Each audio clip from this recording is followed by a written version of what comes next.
This podcast is part of the Big Heads Media Podcast Network. For more great podcasts, head over to bigheadsmedia.com. Previously on TV Tuners. After you've scrubbed all the floors in Denver, then we can talk about Mercy. Enough. My ship sails in the morning. Look over there. It's... Wait, you put what inside the juice box? Go eat a sword. I like some pulp. This one says with pulp. And now TV Tuners continues.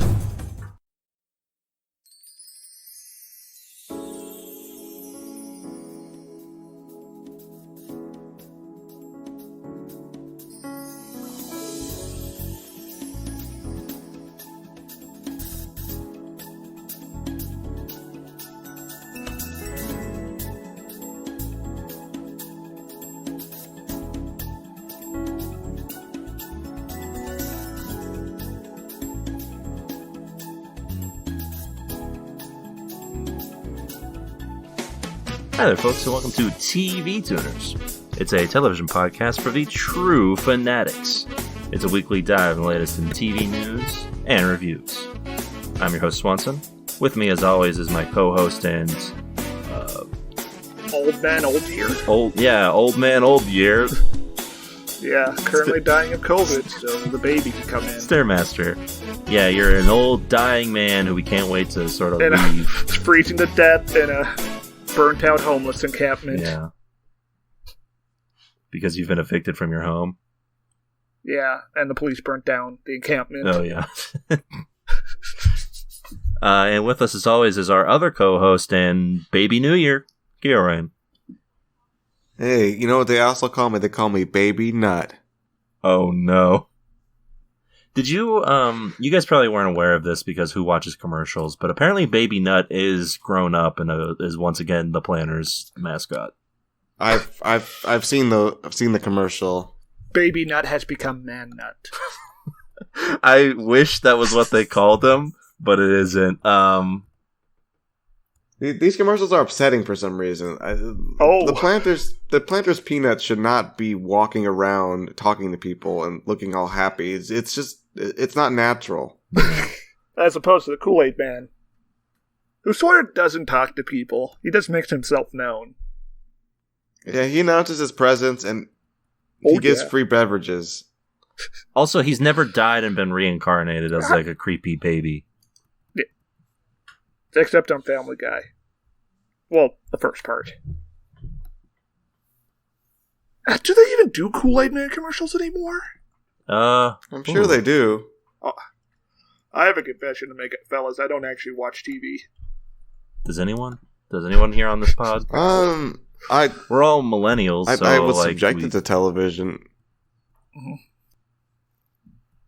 Yeah, and that was like a time for you. I just go on the YouTubes and I watch videos of people like smashing stuff with a hydraulic press. Oh, that is a good stuff. I'm surprised they haven't made a TV show about that.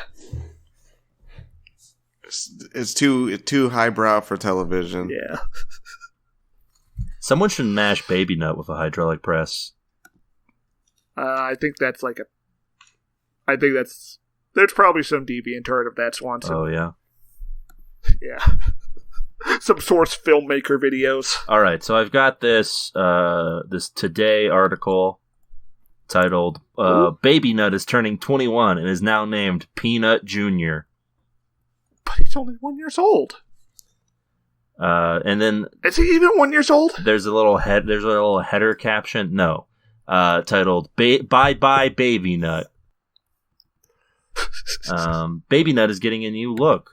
After making his debut in February, the younger version of the Planters mascot has transformed once again. To celebrate he's officially turning 21, and to celebrate, the pint-sized public figure has a more grown-up look and a new moniker. Including a grown-up dick. Little big old peanut dick. Yeah, I guess so. I mean, maybe. Well, what did that's how Baby Peanut was made, right? All right. Do you want a picture of Peanut Jr.? You guys want to? It's not pleasant. There you go. Keo can describe this to us. Wow, he looks like Jackie Aprile Jr. All right, well, The Sopranos. Think like Mr. Peanut, but instead of a top hat, he's wearing just like a baseball cap, and he's a strapping lad, and he's got like little dots on his face that look like freckles, but they're peanut specks. You know what? I'm done. He looks like he's by himself. That's so sad. Yeah. He's celebrating his birthday solo, which I guess we all have. Not me. And yeah, I guess he does sort of look like AJ Soprano. I said Jackie Jr. Oh. I guess AJ is the one who wears the baseball cap. Yeah. Fake fan. Hey, exposed. Hey, Peanut Jr., what are you doing? Fucking wasting your baseball career. Your football career. There's just something I don't know, deeply unpleasant about this whole ad campaign for Mr. Peanut. This is bad. This is Uncanny Valley, despite not having a human face. It's just a flat 2D drawing. It feels like a bunch of old people who are real desperate to figure out how to appeal to a younger generation who don't want to eat, I don't know, canned peanuts. I don't know. I just get they come in cans? Yeah. Oh, yikes. I just get like a weird, I don't know, serial killer vibe from this new incarnation of Mr. Peanut. I feel like the person who made this is a serial killer, but not Mr. Peanut himself. You know what I'm thinking of? What was the anime with the kid with the baseball bat who was like a premonition of Paranoia Agent? Yes, that's what this is. Peanut Jr. is just our like existing anxiety. Yes. Manifested into a creature. Don't think about him or he will come for you. Yeah. And now he's growing apparently because he's 21. Yes. He's growing rapidly. I guess. Does he drink alcohol in this commercial? I think maybe. But I think the weirdest part is that the signifier for someone who is 21 is baseball cap. Well, most babies do not wear baseball caps, Swanson. Yes, that's that fair. Is a great way of changing. I would argue most 21-year-olds also do not wear baseball caps. Yeah, you would do this for like a kid version, like he's like, like maybe John Cena. Yes. Well, that's the thing. This doesn't look like a normal like hat that a adult would wear. This looks like a Little League helmet. Yeah. If it said something like "I like to fuck," then we would know he's an adult. We would know he's 21 for sure. Yes. And if you want a hat like that, go to our merchandise hat. Yeah. No, I'm kidding. If only. For now. Look, I mean, maybe just a hat that says horny on it. Yeah. Yeah, that's good. I'm pretty sure some VTubers already copyrighted that. With like a shirt that says "Down to Clown." And there's a clown on the back. Or "Down to Pound." And parentheses sex. And there's still a clown on the back. It's the Joker, but sexy. Oh. So the Joker. Have you ever had sex while committing a crime? Feels fantastic. You know, having consensual sex can be a crime in some situations. Ooh. Oh. Something to think about. Yeah. Like having sex at Area 51. Yeah, that's like 3 crimes. Yeah, at least. That's a federal offense. And if it's with an alien, that's 4. Oh. You know, I work at Area 51, and people are always asking me if they can fuck Howard the Dancing Alien. Buddy, they don't even let me fuck him. That's true. And Stairmaster's been begging. Little known fact, Area 51 is actually in Denver. Anyway, this week's episode of the show real one. Is our retrospective episode. We're taking a look back at 2020. And asking why. Yeah, why did we watch all these shows? Why did anything in the world happen? Mm-hmm. Why has this been the best year I've had in a long time? Ooh, yeah. Was it because you had lots of sex? I mean, look, I don't want to get into that. I don't, bang and tell, but yeah. But he does kiss and tell, right, Kyo? You don't smash and pass. Yeah, I kiss and tell, like, Stairmaster and I the other night, there was a bit of smooching, Yes. Oh, yeah, it does happen. Maybe a little suck. It's Christmas. But yeah, It was a weird-looking mistletoe. we're gonna go through all of the year and sort of tell you what we think of the stuff we watched, and we're gonna give you the best TV show of the year and the worst. Ooh. Because it's TV Tuners, it is the absolute consensus pick of both. We watched every show that came out without fail. And of course, we did discuss what the worst and best shows are ahead of time. Of course, and aren't just going to come up with this on the spot. we never did that. I remember every show we watched this year. I remember all of them. Number every one, show. Hunters. Number two, Chips. Already off to a Number good 3. start because Hunters was in March. I can't remember anything from the before times. But hey, if you like what you're hearing so far, why not consider subscribing? We're available on... What? Give a suck. Yeah. We're available on all of the podcast apps of your choice. Apple Podcasts, Google Podcasts, Stitcher, Spotify, and more. Any place you can think that podcasts are available, we're there, waiting for you to subscribe. We're just waiting for it. It's true. Just I can imagine confirm this. Imagine a long corridor, in a mysterious building. Mm-hmm. I'm imagining it.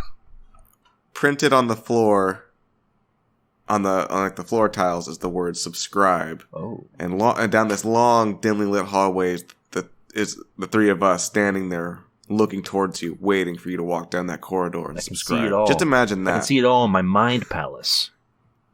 Yeah.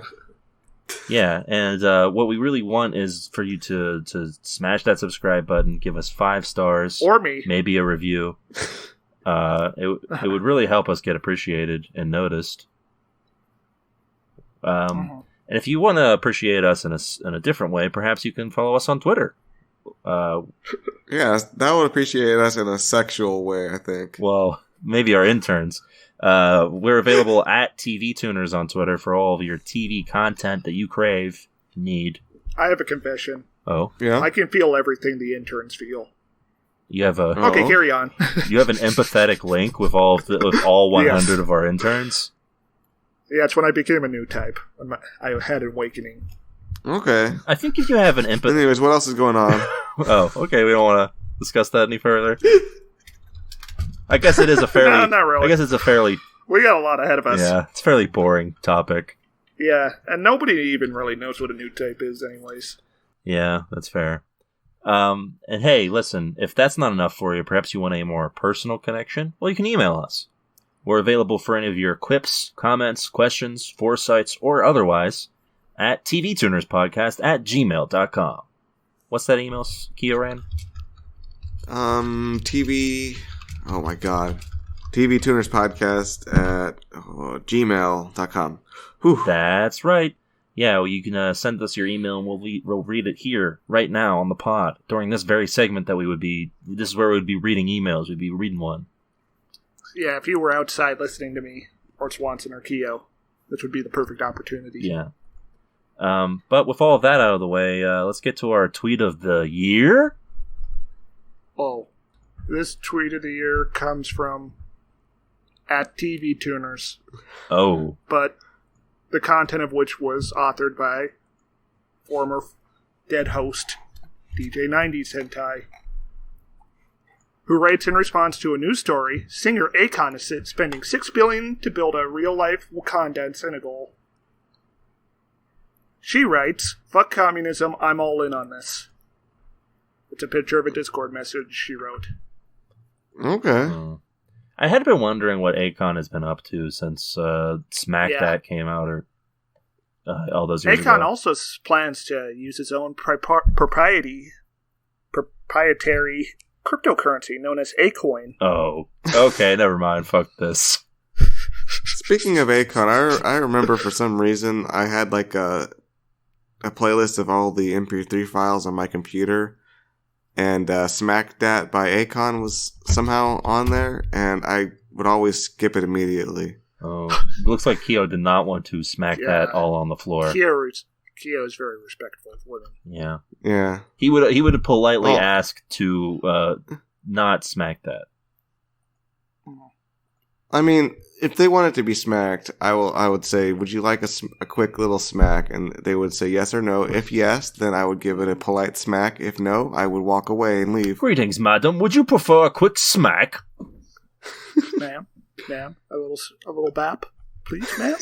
Ma'am, would you prefer Ma'am, a quick I'm horny. smack that all on the floor? Perhaps I shall give you some more.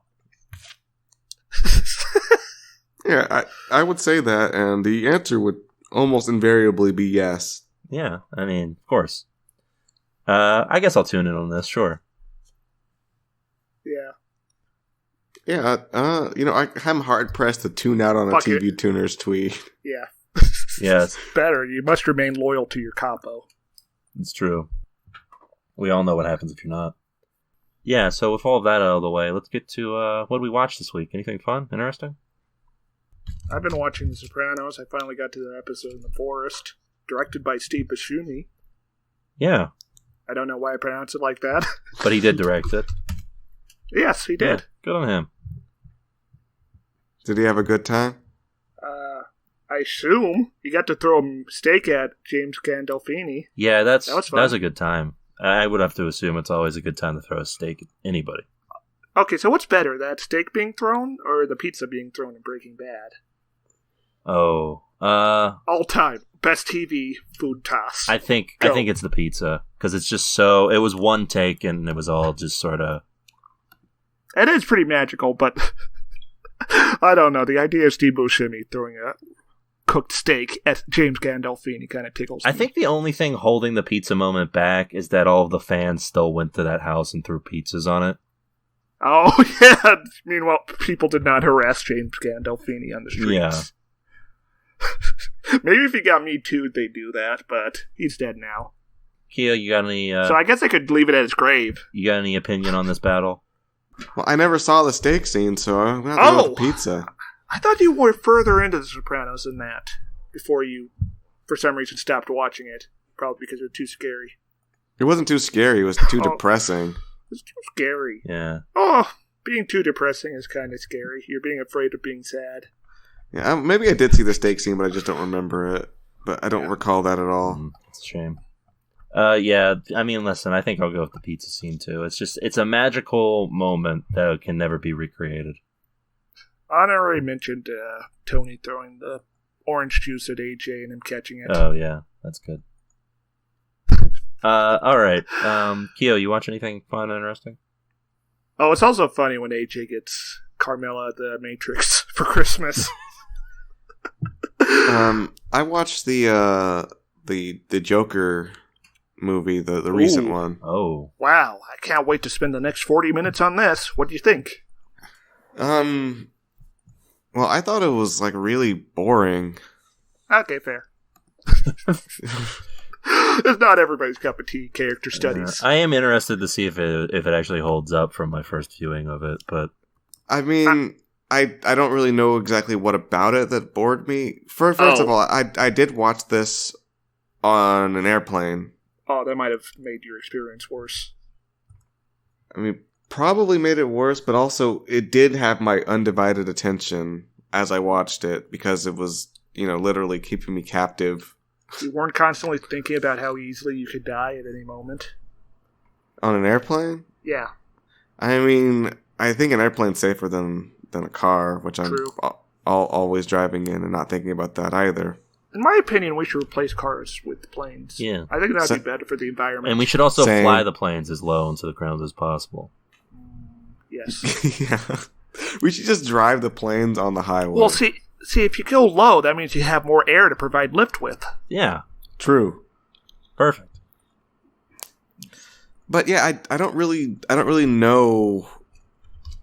Maybe you could explain to me the appeal of this movie, because personally, I just thought it was just kind of like slightly sad, but also. I think it's like wish fulfillment. Like, we all wish we could rise up and burn everything down at the end. Or shoot Stephen Colbert in the face.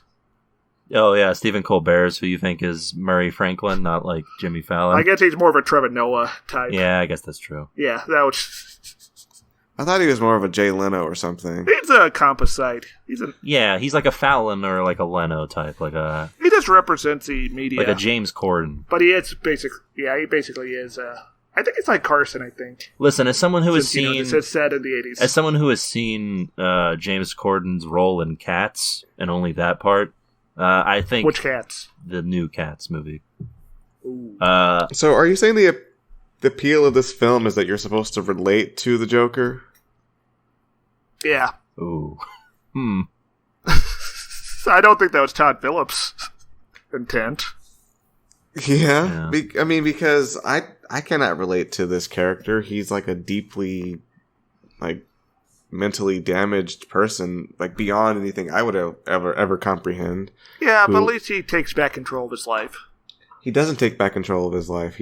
He becomes the Joker. He becomes the Joker. He self-actualizes. He becomes the Joker, and then spoiler, ends up in a mental asylum where they're not very interested in actually helping the people. Yes, and I don't think he'll be there for long. I think he's gonna break free. Spoilers: he's gonna break free, and I don't think the Joker is exactly in control at all. I think that he's an agent of chaos who. I think it's like a Buddhist thing where you realize you have no control and you just joyfully participate in the world's tragedy. Well, I don't find this particular incarnation of the Joker appealing at all because it's just kind of sad. Oh. You look like a more fun, happy the murderer Joker. Yeah, I mean, in 2020, that is understandable. Wanting a fun Joker. Does Joker really need a tragic backstory that has deep roots in our political history? I would say that I'm of the mind that Joker doesn't need a backstory. It's best to just sort of leave that a mystery. I mean, I can understand the Joker being like a stand-in for stuff about our society. Yeah. I mean, because the political message of this movie is something I can... Oh, it's good. I can, be part of it I can agree with anyway. The part where our mental health system is a joke and all that stuff. But I don't think that's... the message that's going to lead to the Joker is kind of a little out there. Well, I mean, he's sort of dead in a way. If you see all those protests around the world, there's people just constantly dressed up as the Joker when they're burning down like South American parliament buildings and stuff. Okay, I'm just saying that most people who are in need of mental health treatment are not like on the verge of becoming... Oh, okay. You're really focused on the mental health part. I would say that my main reason for suggesting someone watch The Joker is that, one, it's easily the best thing Robert De Niro has done since... I guess The Irishman was last year, so never mind. Wow. Never mind. I was going to say that, but I guess the only reason is to watch Joaquin Phoenix. Well, okay, it's not about... Okay, so the Joker's mentally ill because he's the Joker, but... It's because that's what sort of white male would be ostracized from society in the 80s when things were a bit more prosperous. I don't know. I think you're focusing on the mental health part as a theme thing and not just informing his character. Well, the mental health themes of the movie. The mental health thing is kind of the core of his character, and yes, it's about how society does not help people out. Society let him down, but it was specifically because he's completely mentally broken. But he's not the only. Yeah. By not only it basically was completely out of his control, obviously, and it was a result of like severe, not only mental trauma but also physical trauma. Yes. Well, we have no idea what happened since he is a very unreliable narrator. Yeah. Well, we just know it's fucked. Well, we know a pretty good extent of it, right? Like, he was abused by somebody, and his mom let it happen, right? Yeah, we don't know what details did happen and what details Thomas Wayne made up to get her committed. Maybe it's all true, maybe only some of it, who knows? All we know... Yeah, maybe. Either way, though, you're talking about like this concept of ostracization from society, and yeah, and I guess I could see it, but I don't really know how that's. What exactly is appealing about it is what I want to know. I think everyone feels like they're the Joker in a way in these times. Like, Like, especially the part where he's talking about how miserable he is all the time. Especially in 2020, I mean. There's a certain charm to the idea of an uprising and stuff, yeah, I guess. Yeah. Anyway, let's just watch The King of Comedy instead. Probably. Starring Robert De Niro in the pseudo-Joker role. Or we can watch The Sopranos. Okay, I guess I'll close out my statements by saying that I think the idea of an uprising would be more appealing if it wasn't just random, pointless violence for no end, I guess.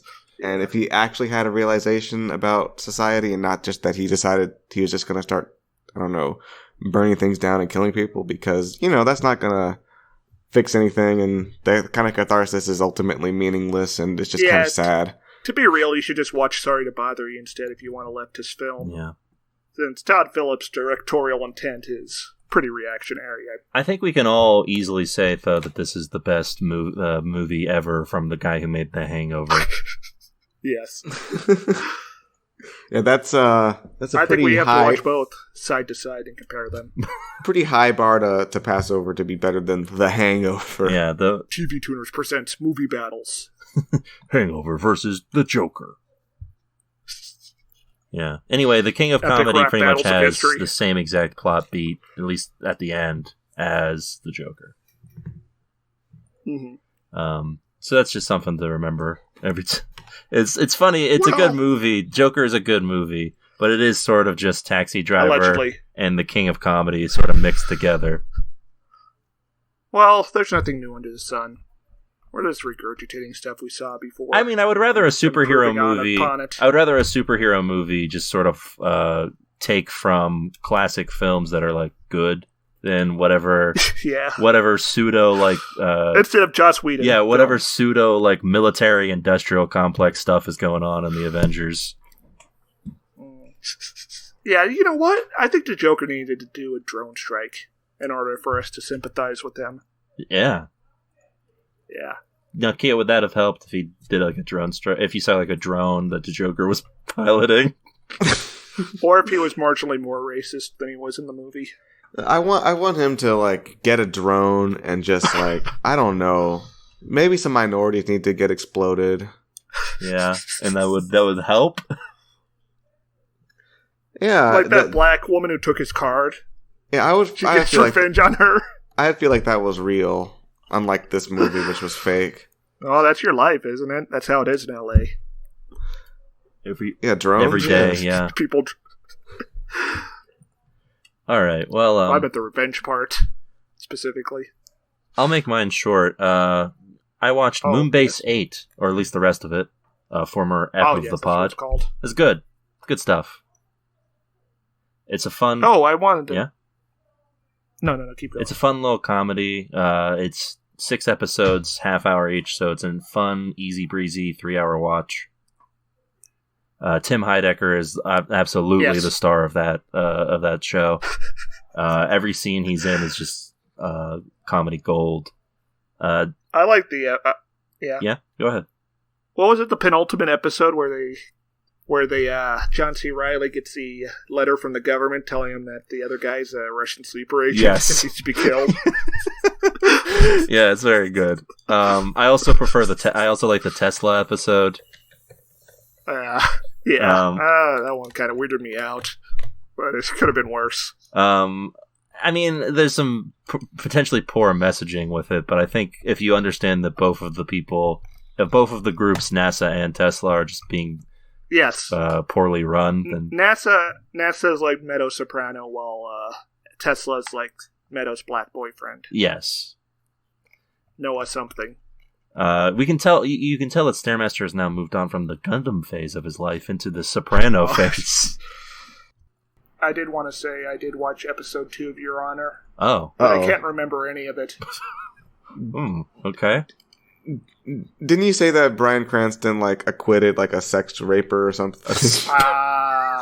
Hold on. I can't remember. Did you just say a sex raper? I mean, there's non-sex rape, like the rape of men. Wait, no, that had lots of regular rape. Never mind. The rape of no. All right. Okay, I guess it is just sex. The word I was looking for was sex offender, but the word. Okay. It sounded like you were coming up with a new Batman villain. Sex raper, you're gonna stop today. Sex raper, zip that back up. There are children here. Yeah, so that wasn't that didn't stick in your memory, that second episode of Your Honor. No, I can't remember anything, even if there was a sex raper or not. Look, I'm pretty sure you said he acquitted a sex raper who, like, originally was just like an underwear thief, and then they went on to... yes! This is true. It was an underwear thief. Yeah, who went on to rape 4 women by using the underwear he stole to bound and gag them. Wow, that's, yeah.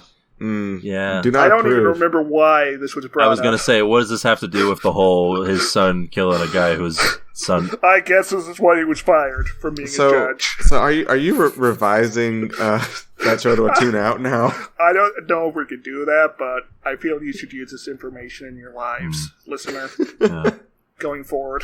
Well, we will be talking more about Your Honor later in the pod. Oh, whoops. I guess we can just skip that. No, it's fine. We can talk about that. We talked about that. We had our fun. With all that out of the way, I guess it's time for us to get to it, huh? Our main event. Are we forgetting anything? Nope. We watched all of the shows, and now we're gonna look back on them. It's time for our 2020. To the best of our ability. It's time for our 2020 retrospective. 2020 has been a year filled with more downs than ups, I would say. But through it all, we've managed to watch some TV. And now we're going to take a look back, see what we liked, see what we didn't like, and name the TV Tuners 2020 Best of and Worst of Television.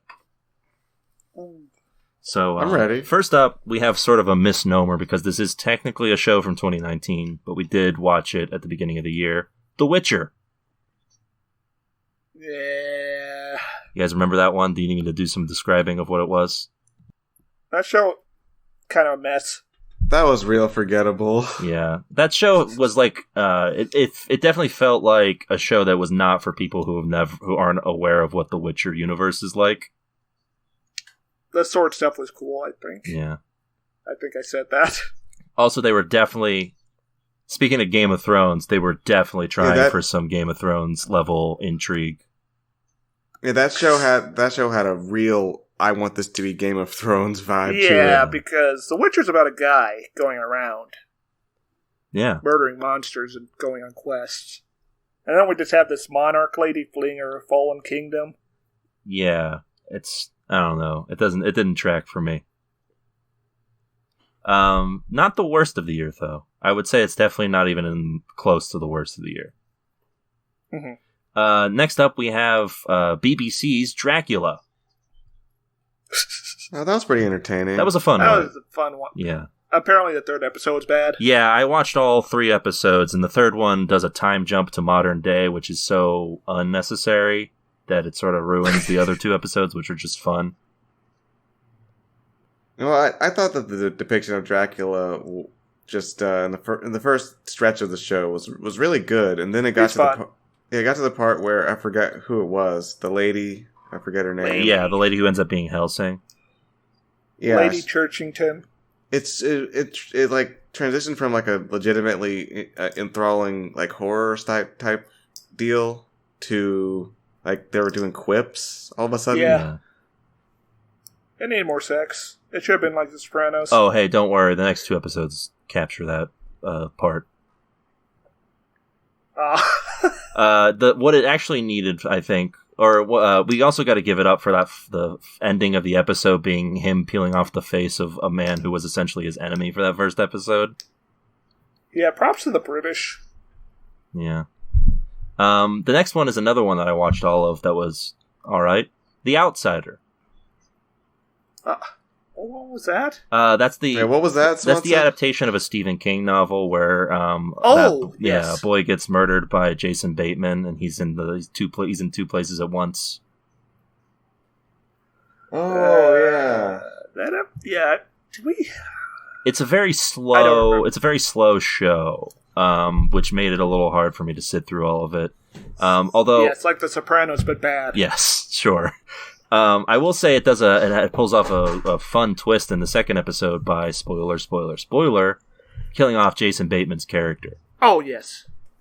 You did bring that up on the pod. Yeah, they do that just out of the blue in the second episode, and that's like halfway through the book when he dies in the book. That happens in the book. So I assume Stephen King was having writer's block, and that's why he killed him off. yeah, I assume. And much like the Stephen King novel it's based on, it ends sort of poorly. The hand of God comes in and turns on an atomic bomb. Yeah. Hey, stay tuned for that adaptation. Oh no. So yeah, again, okay show, not the best, not the worst. Finally, Yeah, I thought yeah? it seemed interesting, but it apparently was not enough for me to watch episode 2. So there you go. Rounding out January, the blissful years when we thought that the 2020 was going to be something not horrendous. Lincoln Rhyme, Hunt for the Bone Collector. Well, we had fun on that episode. Yeah, what a pile of garbage that show was. So I can't say that's the worst if it produced a good episode, can I? Well, I don't know. Last year's worst was The Island, and that was a pretty fun episode, but a bad show.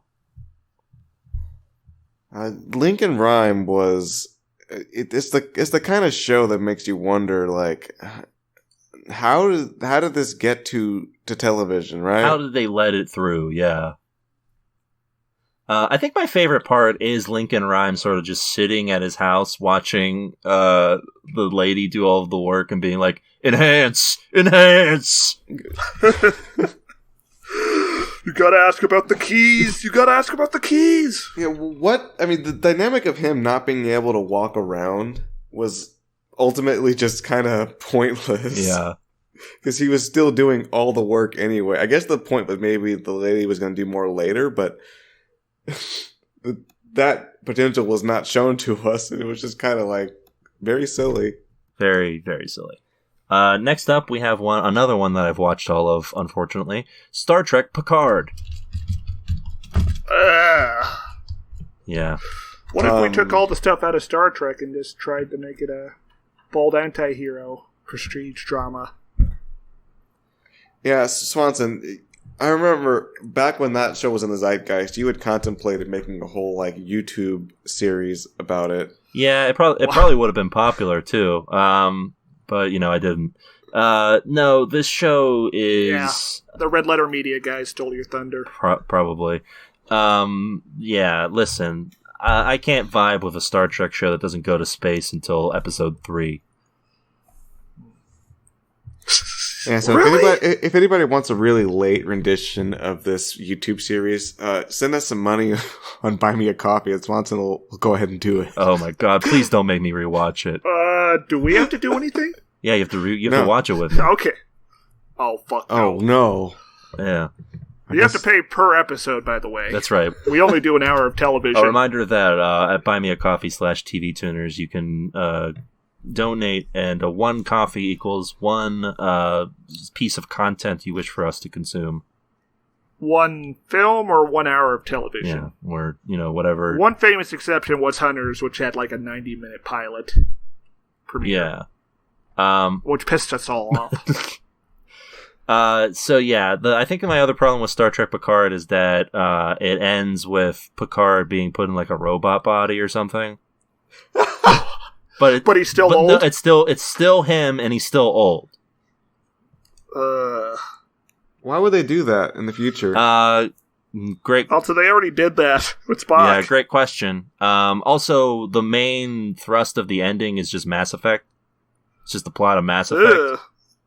So Picard has to choose which button to press to blow up the galaxy? No, I mean more in the sense that like the robots are going to try and overtake humanity because they don't see any value in them anymore.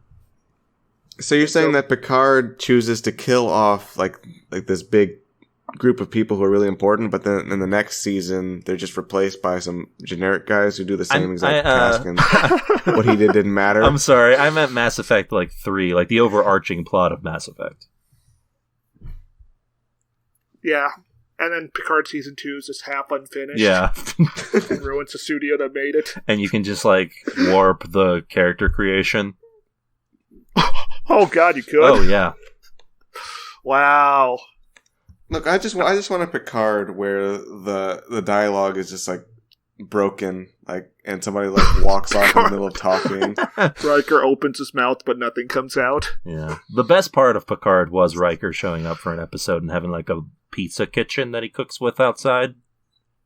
Captain, I still lay pipe. This is true. It's true. Jinx, you owe me a Coke. Speaking of space shows, of which there were a lot this year. It's almost like we've given up on this planet. Yeah. I guess Picard was the first, but Swanson, by the way, are you keeping track of which shows we tuned in on and tuned out of? Because I don't remember. For the year? Yeah. I don't think we tuned in on any of them so far. Oh, no, we tuned in on Dracula and The Outsider for sure. Yes. I can start. Did I tune in on The Outsider? Yeah, I think we all did. Wow. I must have been peer pressured. I don't know. It's hard to say. One we definitely didn't tune in on was Avenue 5. Oh my god. Ooh, what a misplay. Yeah, it's hard to believe that after so many home runs from Armando Iannucci, he would have this huge dud. It's just like, it's a particular kind of bad, like where it just sort of rubs you the wrong way. Yeah, it's a bad where Sort of like you're at least for me and Stare, because Keo isn't familiar with his other works, I don't believe. That you're expecting a certain type of thing and you get the literal exact opposite. It's sort of like an awkward sort of bad. It's cringe comedy, but it's just cringe. Yeah, That's just cringe. Yeah. Also, there's too much Josh Gad in that for me to ever want to watch more of it. Yeah, watch Moonbase 8 instead. Spoilers. So yeah, that will be at very least an honorary mention for worst TV. Yeah, I think expectation-wise, that's pretty close to the top. Now, this is one that I have a feeling I'm going to have to remind you on. Briar Patch. That was the one with the woman? It was Rosario Dawson. Solves mysteries? And she's... Oh, yeah! Did that show have a zoo? No, it had a lion. There was a zoo outbreak, and then we were all at least I was, very mad about the ending in which a tiger just slurps down some meat for like a solid minute. The rancid meat. What the... Okay, you know what? That's the worst TV show. I'm sorry. Luckily that show ended up being canceled, but yeah, Rosario Dawson just had a flat affect the whole time. Yeah, and because she was supposed to be playing like someone suffering from PTSD, maybe, or something. Writer's favorite go-to. He worked for a congressman. The one way to get me into a show is to have a protagonist who doesn't seem to care about anything going on. Yeah, her sister literally gets blown up, and she's like, huh. Next is one that I meant to watch more of and never did. Mythic Quest, Raven's Banquet. That show was amusing. It was amusing, but it was not good enough for me to try to watch more of it. Yeah, it was fun. It seemed like it had maybe like 2 or 3 more cast members than it definitely needed. I'm not even sure they knew what to do with the ones they should have kept. Yeah. Still, it's fun because it's got Mac from Always Sunny, and he's fun. Yeah, it did. I can confirm that. Yeah, it's good times. Did we watch Upload right after this? No. No, next on the list is Better Call Saul, Season 5. Hold on, Kia, did you have anything? Oh, yeah, sorry. No. There were lesbians. That's true. Ooh. Well, we're tightening up the graphics on level 5. Yeah. Oh, man, I love those lesbians. The clitoris. It's level 5? Yeah.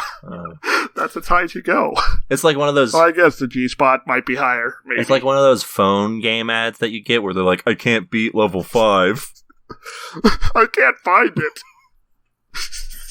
Yeah, it's like that Chaos Emerald that Shadow the Hedgehog could not locate. Damn!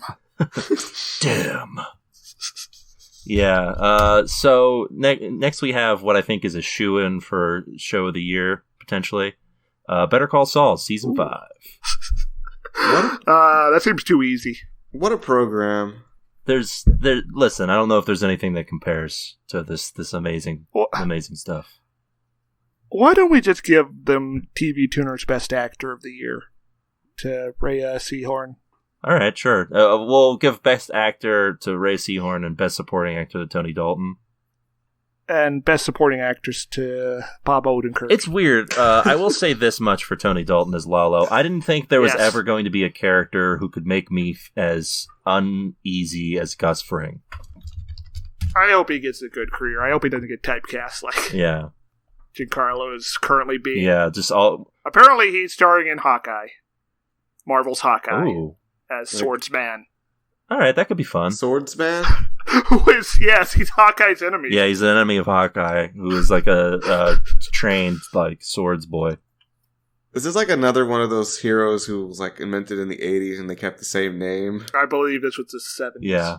This was 1965. Okay. Listen, if anyone's going to make me believe that a man named Swordsman is threatening, it'll be Tony Dalton. Or maybe you could play Swordsman, but in the Mega Man movie that's coming out. Oh, yeah. Man, I'm looking at this picture of the Swordsman. Yeah. Other characters named... There are multiple characters named Swordsman in the Marvel Universe. Okay, but I'm looking at this particular one you just posted in you want to describe it to us? Yeah, he's like Hawkeye. He's like, he got the purple, and he's got like a mask on, and he's got like the little mustache. And he's like very confidently unsheathing his sword and smiling at us. Yeah, I just want to point out this incarnation of Hawkeye has an H on his forehead. Yeah, that's how Hawkeye used to be. Yeah. He had the H for Hawkeye. That's like Captain America has the A for America. Yeah, that way you know. Yeah. and there's a guy who looks like Paul Noroff, but he has whale tail for hair. That's Quicksilver instead of a top. Oh dear. Yeah, and the Who's that at the top right? Yeah, I don't know why Scarlet Witch looks like she's a vagina. I don't know why she looks like she's cosplaying as Galactus. Oh god. So apparently he's a French guy from not Vietnam. Okay, so not Tony Dalton. Who joined the Communist Rebellion against French rule. Oh. So apparently he's actually the good guy. Yeah. Dang. Anyway, yeah, I mean, we'll see if anything tops Better Call Saul for me this year, but yeah, come on. I hope Tony Dalton teaches us all the virtue of Ho Chi Minh thought. I would argue there are a few episodes on TV better than Bagman. Oh, yes. Oh my god. Look, here's the problem with Better Call Saul and Breaking Bad, and it's that it sets a standard that's too high for us. Yeah. Well, I mean, it's not like other TV shows haven't. I mean, in the past. I mean, like, sure, but like in the past. It makes us all ask the question, why can't you just make shows this good? Yeah. Human knowledge is finite. True. Because they've been regularly putting out these seasons of this really good TV, and then alongside it, they're releasing just like, what is this? Yeah, a case in point is the episode we watched immediately following Better Call Saul season 5, Hunters. If Better Call Saul season 5 is close to the best, Hunters has to be close to the bottom for me. No, we finished watching Hunters. We finished watching the first episode. Yeah. That's what I meant. Like what was? What? Was Hunters the one with the Nazis? It was the one with the Nazis. Al Pacino was like, "We're gonna hunt down some Nazis, you and me, kid. I'm Jewish this time."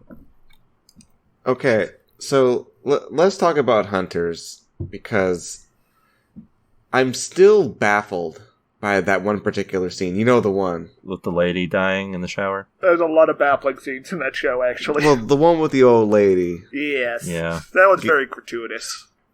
Yeah. It was. I don't understand what. I think it should have been more ridiculous now that I think about it.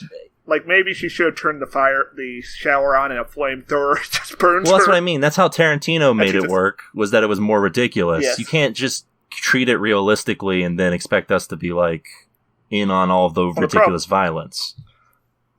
The problem is that it's trying to have its cake and eat it, too. It also had that horrible scene where they made up a Nazi atrocity. Which we wouldn't even be talking about if it was more ridiculous, I think. Exactly, yeah. Like, if it was more... That was its problem. It didn't have enough reach. Oh, the atrocity was they made a chess game, except they actually died. With human people. Yeah. Yeah. Which didn't happen in real life. Yeah. You have to, like, imagine being so creatively bankrupt you have to make up stuff that Nazis did. I think the Nazis did, like, plenty of stuff that you could have just directly said they did, and it would have been, you know... Like, you could have just shown us twins being sewn together, and you're like, oh, yeah, okay, kill them all. Sure, that makes sense to me. Yeah, kill them dead. Yeah. I'm not laughing. Huh? Nothing. Yeah. Oh, there's a Nazi. Oh. Oh. Outed. Busted. Currency. Well, once you become a certain level popular on Twitter, everyone thinks you're a Nazi anyways. Very true. We haven't reached that yet, though. Luckily. Next is another show I watched all of and kind of remember. Dispatches from Elsewhere. That was a show where people were like in a club and it was weird. Yeah. They were in a secret ARG, Secret Society. Yeah, based off of an actual game that was played. ARG, Secret Society. Yeah. It's a fun little show. It gets a little bit up its own ass at the end, but that's about what you expect. Something, sort of like the magical realism genre. Yeah, pretty much. It's a pitfall, common pitfall. I don't know what's up with these shows that have intrigue that I'd be interested to read the Wikipedia summary of it, but not to watch it. I think you're just lazy. I think I would like to see you read the Wikipedia entry on Dispatches from Elsewhere. Not right now, because we got so much to get through. I can wait. No, please don't. I'm free this evening. I mean, I'm sure you guys have had that experience where the mystery of a show is interesting, but not enough to watch the show, so you just look it up to see what happens. So sort of like the back half of Bleach. Yeah. I mean, have you guys ever had that experience, though, where you're watching something and you're like, yeah, I want to know what happens, but I don't want to watch this, so you just look it up? Oh, 100%. That's what I did with Ratchet. Not because I wanted to know what happened, but because I had heard some wild stuff happen, so I read about what happened. I've definitely done it with other shows. Maybe ones we'll talk about later. I can't remember. The only thing I can think of is skipping Gundam Double Zeta to watch Char's Counterattack. Yeah, well, I can't think of... It doesn't come to mind what shows that's happened with me, but I just know it's happened before. It definitely happened to me with some animes. Yeah. For sure. Next up on our list is The Plot Against America. David Simon's adaptation of a novel, which was kind of a misstep for Simon. Weird use of David Simon. Yeah. Was that the show where there was like a Nazi for president or something? Yeah. Yes, Lindenberg was running for president. Yeah. Spoilers, he wins. It's okay. I watched all of it. It's definitely a weaker Simon production. I will say there's some great performances all around, but yeah, it just doesn't have the same sort of appeal that a normal... It feels more like big, like Spielbergian energy than it does like David Simon's more realistic approach. Yeah, David Simon, The Wire and Show Me a Hero are down to earth, but they've also got a wide, perspective. Yeah. Well, Plot Against America is a lot more narrow, I think. Yeah, it's literally probably because it's a period drama. Yeah, and also in the book, it's literally just told from one perspective. Family. Yeah, they should have got David Chase. Just force him at gunpoint to write this. Oh, yeah. Hey, Stare, you've been talking about The Sopranos a lot. There's a Sopranos movie coming out next year. Yes, I think we talked about this on the show. Well, are they going to do CGI James Gandolfini? I think it's a young Tony It's Soprano. James Gandolfini's son as young Tony. So I guess it's like in the 80s or something. Yeah, it's a young, it's like a prequel show, movie. But hey, is it dead? Is Tony's dad still alive at that point? Johnny Boy? Yeah, I Soprano? think so. Is that his legal name? Johnny Boy? I don't know if that's his legal name. Is he actually? Yeah, does Junior have Junior on his birth certificate? Yes. Yeah, probably. Listen, I don't know how the Italians run things. Poorly. Okay, yeah. The Many Saints of Newark is the movie, and it is going to be... Oh. Uh, Newark. yeah, New Jersey. Oh, maybe there'll be a crossover with Show Me the Hero. The Hero. Show Me the Hero, yeah. Come on, show me the hero already. It's set in the 1960s. Please, I need this. I'm so hard right now. It's set in the 1960s and 70s, during the... Specifically using the 1967 riots in the city as a backdrop for tensions between Italians and African Americans.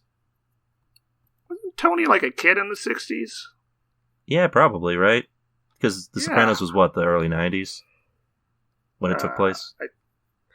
Yeah, season 1's 1998, and they don't really expand on that. Yeah, yeah. I think it's in 2000. I think it takes place in the year 2000. If you use that one episode where they flash back to the OJ trial. Okay, Stair's gonna love this. John Bernthal will be playing Giovanni Johnny Boy Soprano. Oh my fucking god, yes. So that's gonna... Yeah, I kind of want to see this fucking movie now. I love that. Rest in peace, the other guy, though. Yeah. Got fucking blown out. He's probably and dead. Michael Gandolfini will be playing Tony Soprano. Ray Liotta's going to be in this movie. Again? Yeah, sure, why not? That's all. Is he playing the same character? I would have to assume, maybe. That seems to be all the people that I know who's going to be in this. But anyway, yeah, sounds like it's going to be a good time. Looks like Keo's got to catch up on that Sad Boy Sopranos show. Yes. I probably will be passing on that. I mean, Tony Soprano canonically is sad. Yeah, that's why he sees a therapist. Yeah, he takes sad Sad pills. He's medically sad, yeah. Next up on our list here is Little Fires Everywhere. What? That was the one about women, right? Yeah, that was like like the cross time period. That was Microaggressions, the TV show. Oh, never mind. I'm thinking of a different. It was it was where the poor mom and her daughter are trying to escape from someone, so they go to like a rich people's school or something. And the rich. I don't remember this. I don't remember this either. All right, let me look up the actual thing because like my details are also scarce on this because this episode has the distinct pleasure of being right around the time that the pandemic like really got started. Oh, so this is March, late March? This is late March. Spring break? Yeah. Little Fires Everywhere is about the picture-perfect Richardson family, an enigmatic mother and daughter who upend their lives. Like, I believe the mom is like becomes a housekeeper because the Reese Witherspoon's character in this is like, was like feeling bad about black people or something. Is it like a pyromaniac daughter? Yes. I think I'm disassociated. I don't remember any of this. There's like a pyromaniac daughter. There's some stuff going on there. Nope.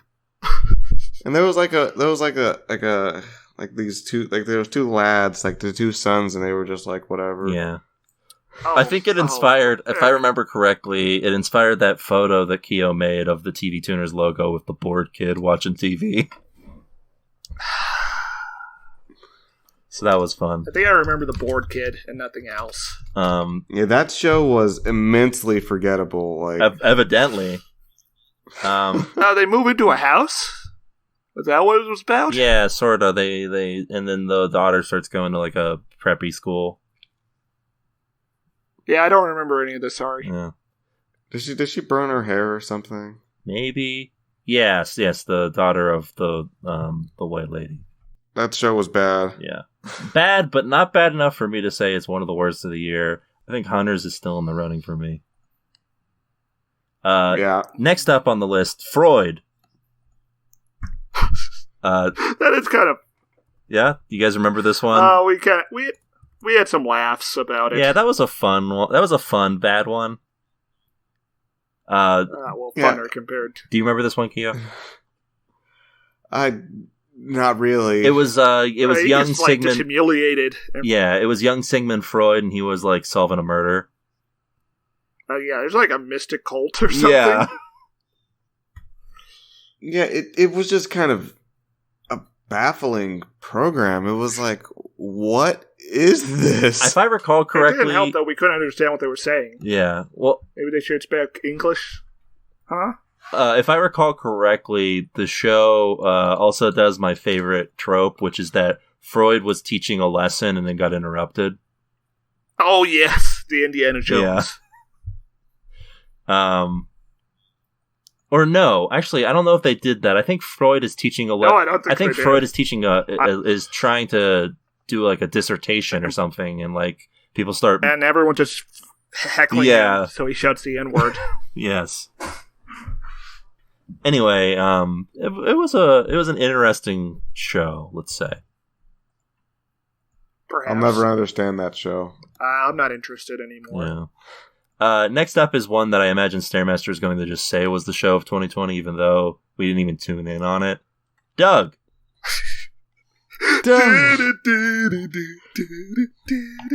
Yeah, I don't know what possessed me to tell you guys that we need to watch Doug for the It episode. was my but idea, I think. And No. you just... Okay, I guess it was your Keo idea. had the idea, and then you doubled down on it, so that's why we did it. I made it happen. Yeah. and I apologize. Oh yeah, that was our longest. That was one of our longest episodes. That's right. It would have been if not for Swanson's editing. Did we watch the first episode or did we watch a random one? We watched some random We ones. You picked like some guy's top list, and they were all about Doug and Patty. It wasn't some guys. It was IMDb's top list. Yeah, the Rabble. Yeah. Okay, I remember now. Yeah. Yeah. Doug does not hold up. I can still remember all those episodes though. Like little fire everywhere. Yeah, Doug does not hold up. I will say that we probably watched it to sort of quell some blues from the quarantine.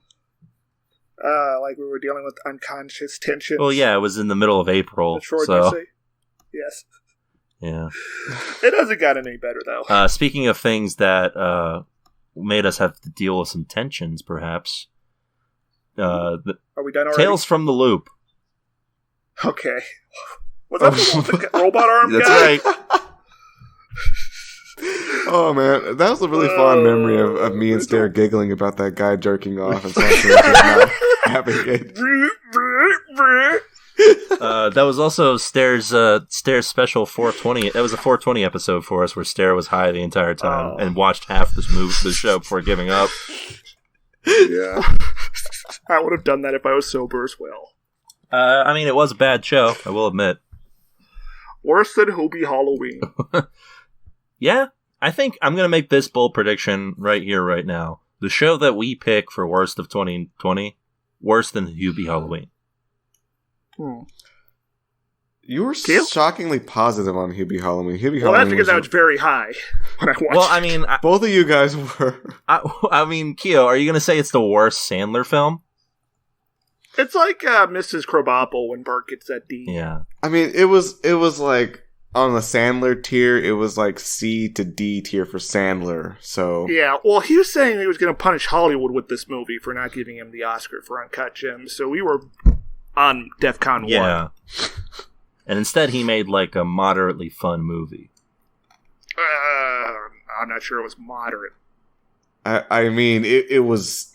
I think Swanson, somehow you were in a really good mood for that. I don't know how or why, but that movie was bad. It was bad, but you can tell that he had some energy there. It wasn't him just going through the motions. It wasn't him grown up. It wasn't grown-ups. It wasn't majority harmful. Yes. Yeah, I would say. it was. You're right. It was channeling some positive energy, and it did actually make me. It did actually make me understand why, like, some guy somewhere might enjoy Sandler films, because it's very, like, I guess it's the kind of movie we needed that year, I guess. Like, or this year. It was just like a movie to make you forget about life, I guess. Plus, who can And forget? show you this. The last line of the movie is Shaquille O'Neal saying, "Let's Lady and the Tramp that bitch." Yeah. So that's our opinion on Tales from the Loop. Yeah. I don't remember anything other than the robot hand now. There's a dead robot in the forest, I think. That was a robot. There was like. Oh yeah, there's an actual like a time dystopia, loop, right? wasn't it? It's a time loop. That's the whole. I think. You didn't watch the end, but yeah, it's a time loop. I think there were like some implications. Something was fucked. Did I watch the end of that? Because I don't remember the end. If I recall, the girl who was lost is the same is helped by her future self, or I guess her present self. Oh, so it's sort of like Arrival then.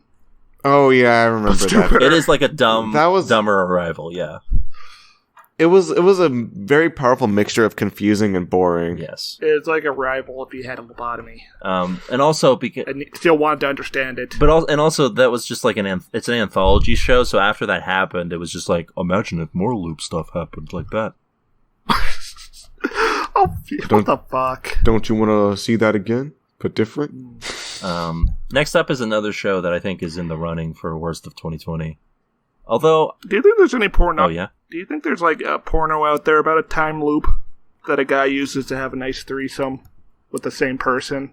No, because you don't want to see the same person over and over again and those types of things.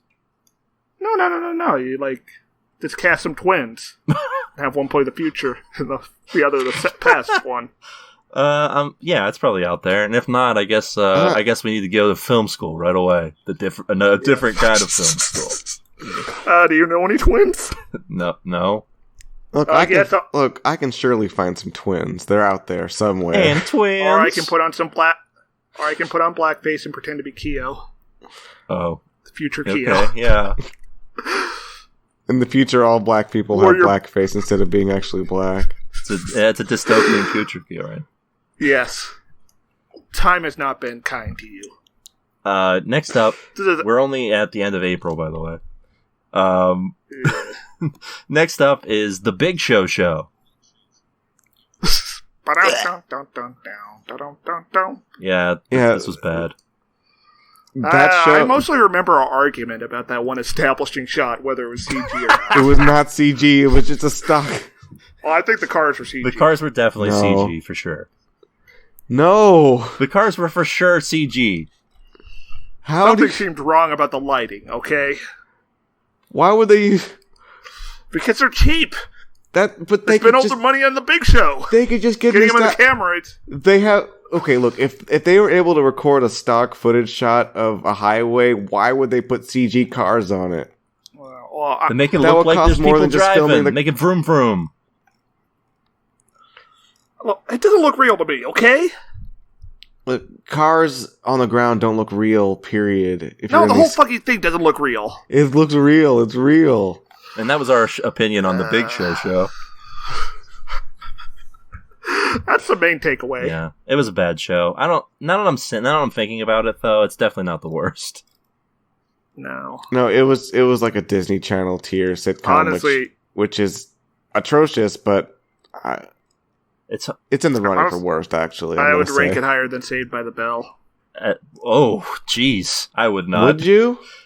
I would not either. I would not at all. I think I'm a bit more offended by Saved by the Bell than The Big Show. I don't think it was even close. The Big Show was, not good. It was not good. Next up, we have one where we welcomed our old, dearly departed fourth host, Elle, to the pod for the first time. The Midnight Gospel. That was a fun one. Yes. It's really sad what happened to Elle. Rest in peace. Yeah. We think about her every day. Also, it was very fucked up to find out about who Dr. Matt, or whatever the hell his name is Dr. Drew. Oh, yeah, that's actually Dr. Drew in the show talking about, yeah. Hey, wait, what show? Midnight Gospel? What was that? That was the show. It was basically an animated podcast. Yeah. It was like real trippy and stuff. Oh, yeah, that was... Yeah, I watched all that. Were you high? Yes. It got up its own ass at the end. Yeah. It always was. It did some Evangelion shit for the last episode. Interesting.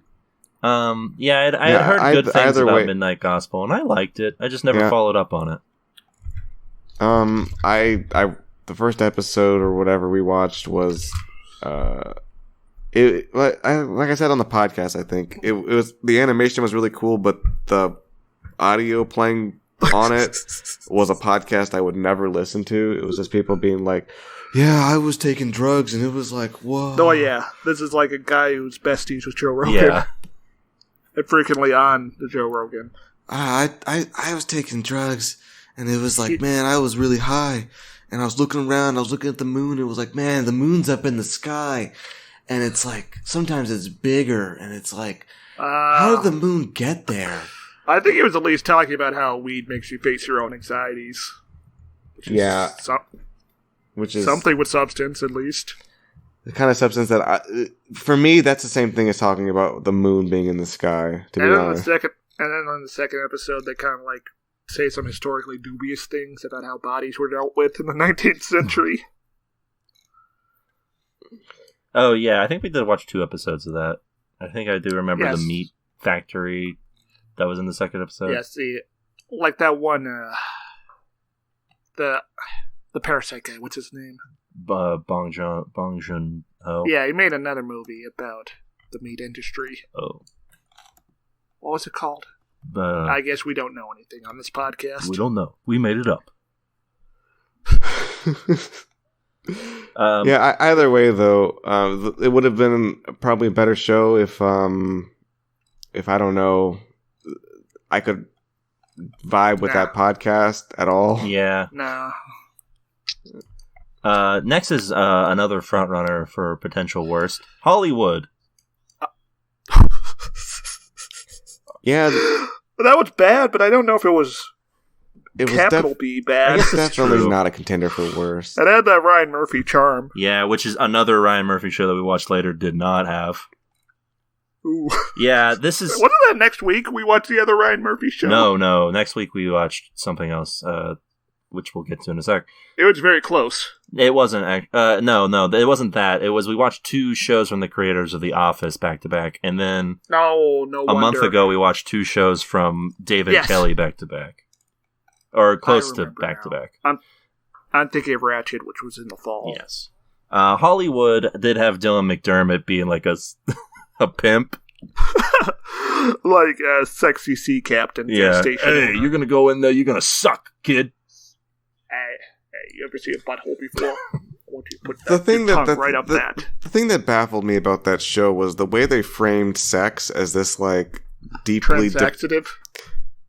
No, like this deeply depraved act in this year. Yeah.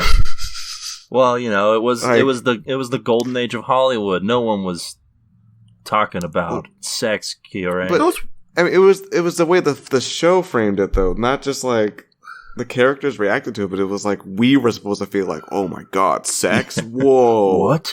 And then we were supposed to like double over at the prospect of gay sex. It's like this guy's going back to World War II again.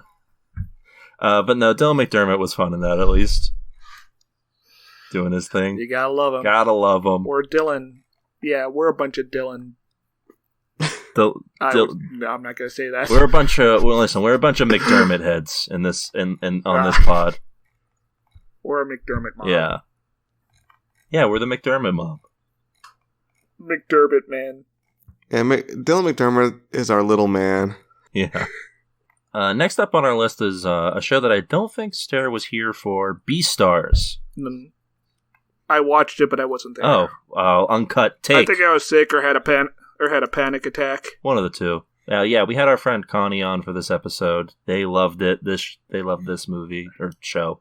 They loved this show. I liked it. It was fine. I never watched more of it. I liked it too.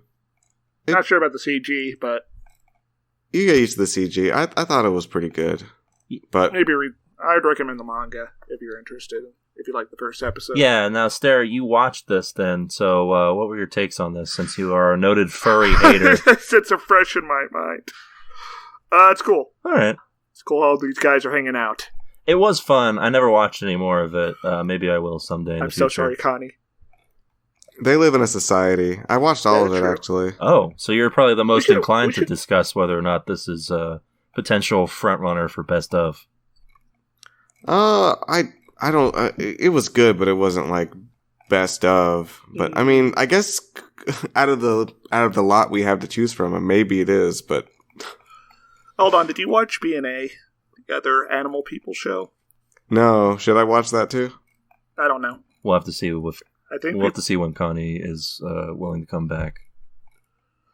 Yeah, the expert in this field. That's right. Trusted source in field. Yes. Next, We'll have Connie on to watch BNA and then Kimono Friends. sounds like a plan. Next up, Upload. Oh my god, what a pile of garbage. Yeah, that show was... What an upsetting show. Like, that's the entire concept. Yeah. Yeah, it was an upsetting show that also failed to say anything. It's one thing to make a show that is purposely upsetting, of like, this digital afterlife is like bad and like commodifying your like existence, and then to be like, there's nothing you can do to change it. Sorry, buddy. Also, just how life works. This was done bad arbitrarily by business guys, and it could have been any way they wanted it, but it was this way. Yes. Yeah, it wasn't good. What time of year was this? This was May. So yeah, I think this was right after George Floyd. Yeah, I think around that time. So things started to come undone. That said, which was probably a terrible time for this to come out, but I think any time in 2020 would be a terrible time for this to come out. The hit... maybe the first day of January. Oh no, then you still have the problem that's a bad show. Yes. Yeah, I guess that is what you were trying... Now, here's the real question. Compared to Hunters, is this worse? Hunters has Al Pacino, so we have to account for... That's true. The fact it's still bad after that. Yeah. I'm going to say Hunters is worse. If only because that naked old lady scene. I think I'm inclined to agree because Hunters feels so tone deaf. Upload is aware of the tone that it's setting and just doesn't feel like dealing with the actual issues it presents. Yeah. Tune out. The hits keep on coming with our next one. Solar Opposites. Yeah. Wait, this was the... That's Rick and Morty, but they're aliens. You said we did 2 shows from The Office back to back. We didn't do them back to back. Space Force's spoilers coming up soon. Ooh. Look forward to that. I didn't really like Solar Opposites, but it's not in the running for the worst. Not at all. It's pretty much just, if you want more Rick and Morty, here's more Rick and Morty, but it's less fun, more violent.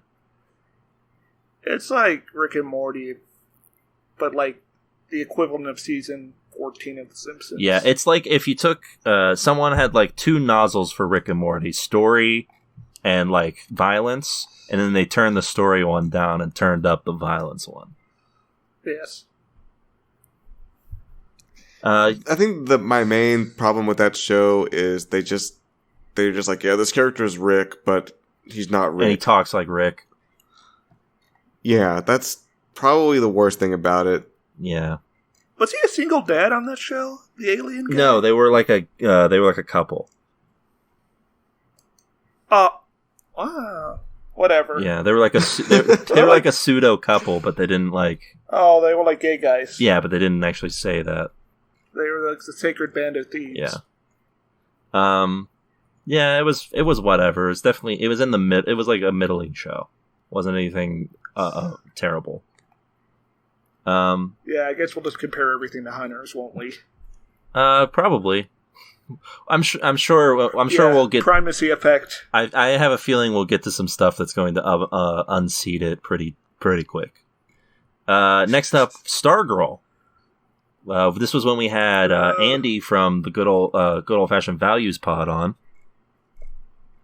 Yeah, I can't wait for him to invite me onto his pod. That'll happen sometime, I'm sure, when he's not getting like the guy who voiced Cleveland or whatever. I don't even think he shouted us out that week. Oh, lame. I didn't. Very rude. What a rude boy. Anyway, I'm so glad he's not listening. I don't remember anything from Stargirl really, other than that Luke Wilson's like a former superhero, and his like mentor dies, and his mentor is like, "You really suck at being a superhero, man. You're real shitty." Yeah, that was what's his... Joel McHale. Jeff. I just remembered it. Jeff McHale. Yeah, from Community. Yeah, I remember more of the book Stargirl, which I read in 6th grade, than this, which was about this quirky and sort of outside social norms girl who shows up at this small town high school and changes this guy's life. Yeah. Stargirl wasn't bad, just sort of generic. Just was there as a show. Yeah. But Yeah, my memory of Stargirl was that She had staff? that the premise of the show kind of stepped on its own tail, where the girl wasn't. It was implied that she was not actually like getting the staff because she was like a good person, but just because she was some kind of lineage. Wasn't that what happened? yeah, something like that, I think. So you're saying she should have trained. They should have shown her training to use the staff. Or not even that, but the staff went to her because she had some kind of like moral good or something. Yeah. Yeah, it's a real Force Awakens situation. Is that what happened? Because my memory of it has faded away. I believe you are correct, Or at least it's I implied. just remember there was a guy. It's implied to be that. I don't think we get that in the first episode. Doesn't Ray Winslow, Stan Winslow, or whatever, show up in a robot suit at the end? Ray Winslow? Like the guy from Family Matters? I don't know. I don't remember what his name was. The guy. I don't know who shows up. I don't know if there's anyone on a robot. White Geisen. Carl Winslow from Family Matters arrived. I'm finally gonna get In you, a Steve. Gundam. This will help us defeat Zeon. And then Steve Urkel shows up from a time portal, and he's like, "Did I do that?" Yeah, Steve Urkel's like, humanity must be disciplined. Or like we are all he waiting. comes in the second episode. What happens is Steve Urkel comes out from a portal, and like the crowd, you hear like a crowd reaction where they're like whooping and hollering, and he says, "Got any cheese?" And everyone's just going nuts. Yeah. And you just cut to the Justice League Watchtower, and Batman's like, unbelievable. Yeah, pretty much. Yeah. I don't know who you're talking about, Star. Sorry. The male lead of this program. Yeah, You said, you mean Luke he shows Wilson? up in a robot suit at the end. Yeah, okay. Luke Wilson There's a shows up. W in there. I thought you were talking about the bad guy, and I don't know who the bad guy was. Next up, we have Space Force. Ugh. Yeesh. That's cringe, for sure. I think that's worse than Upload, for sure. Mm-hmm. It's worse than Upload. I mean, I don't know how the show could have been less funny than it was, or how... Steve Carroll's very annoying. It's so baffling that second episode has, like, an extended sequence of him talking to a monkey.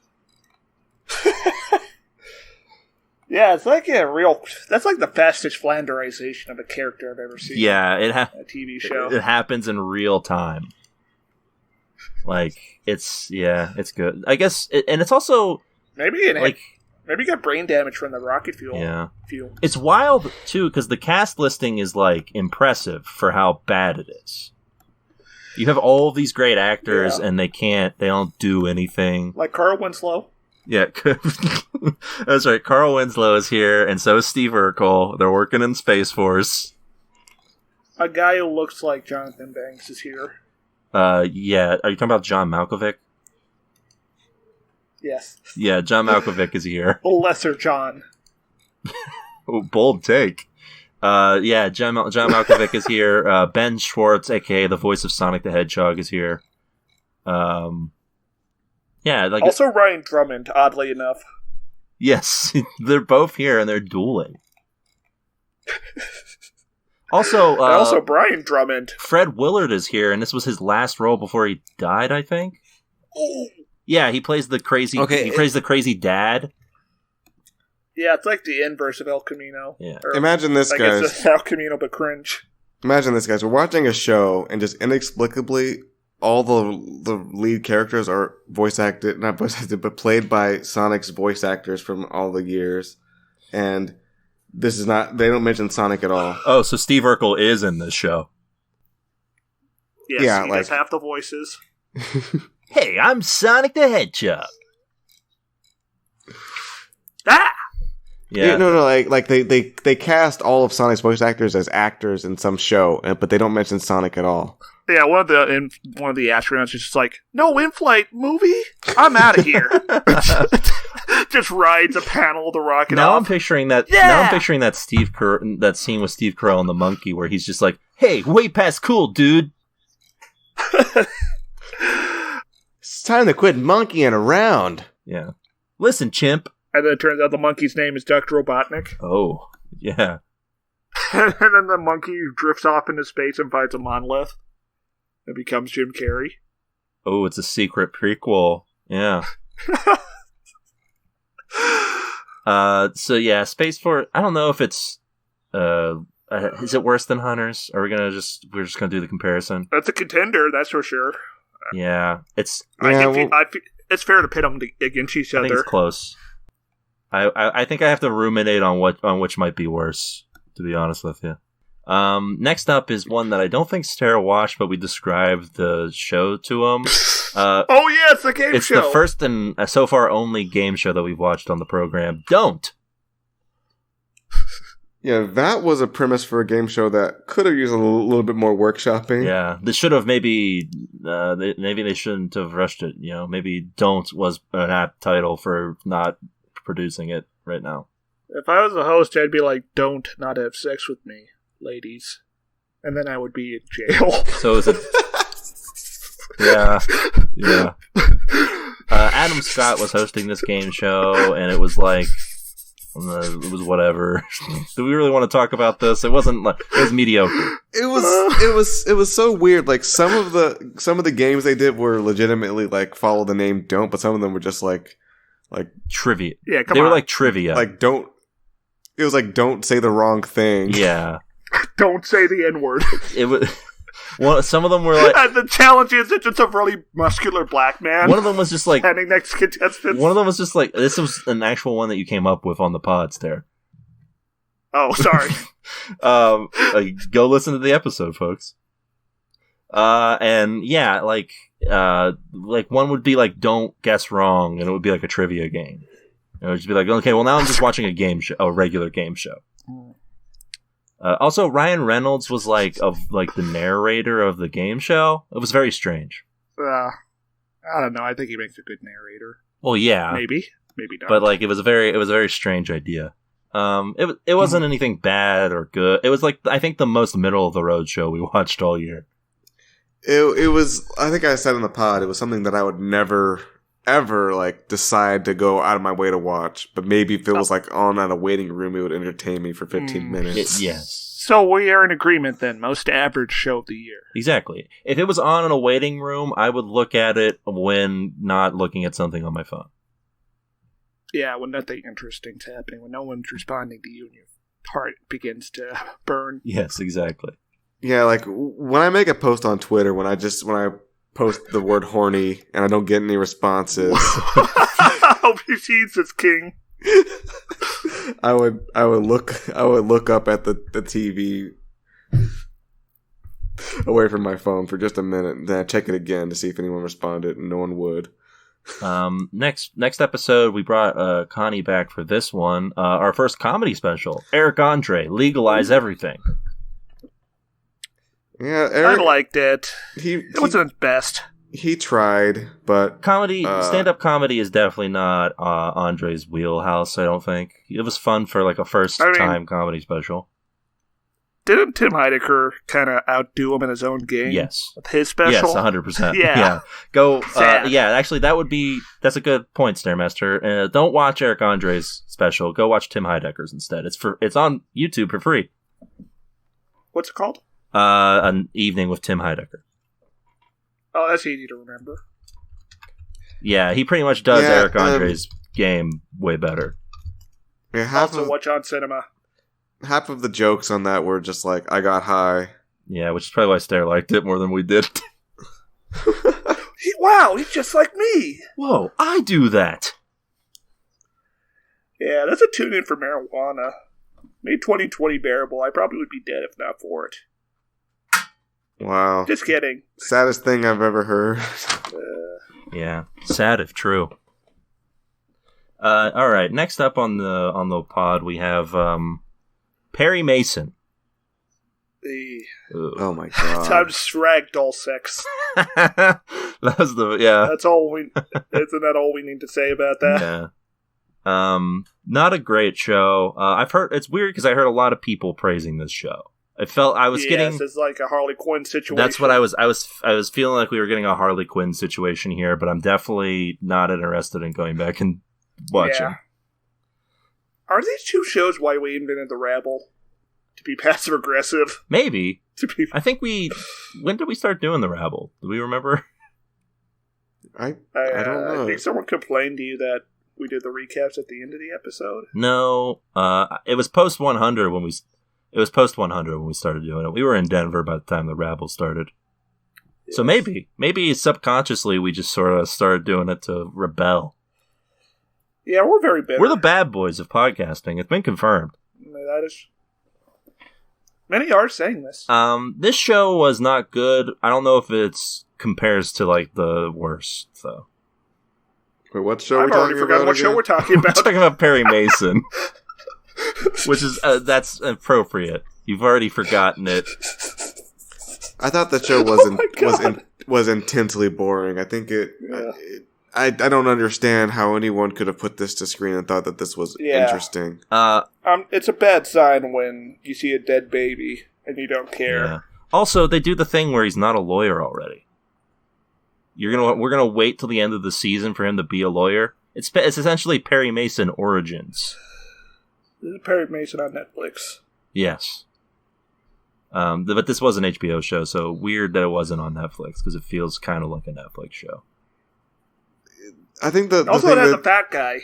The thing the show did, which always takes me out of a show, is it did two things, which I think are I'm going to call these just television sins. The Keo no-nos. Oh, yeah. Yeah, like if I was like the Cinema Sins guy, I'd be like doing the little ding sound like crazy on these shows. You can drive a truck through that.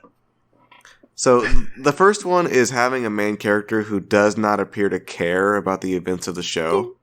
Oh, sort of like me on TV tuners. Yeah, because that's the one way to get me out of the show is if the protagonist doesn't care, why would I care? Yeah, fair. So that's sin number one. Sin number two is having a main character who just completely unlikable. Ding. He doesn't fuck good either. And unlikable in a way that's not like endearing, but just like unappealing. Yeah. Ding. This guy's just a loser.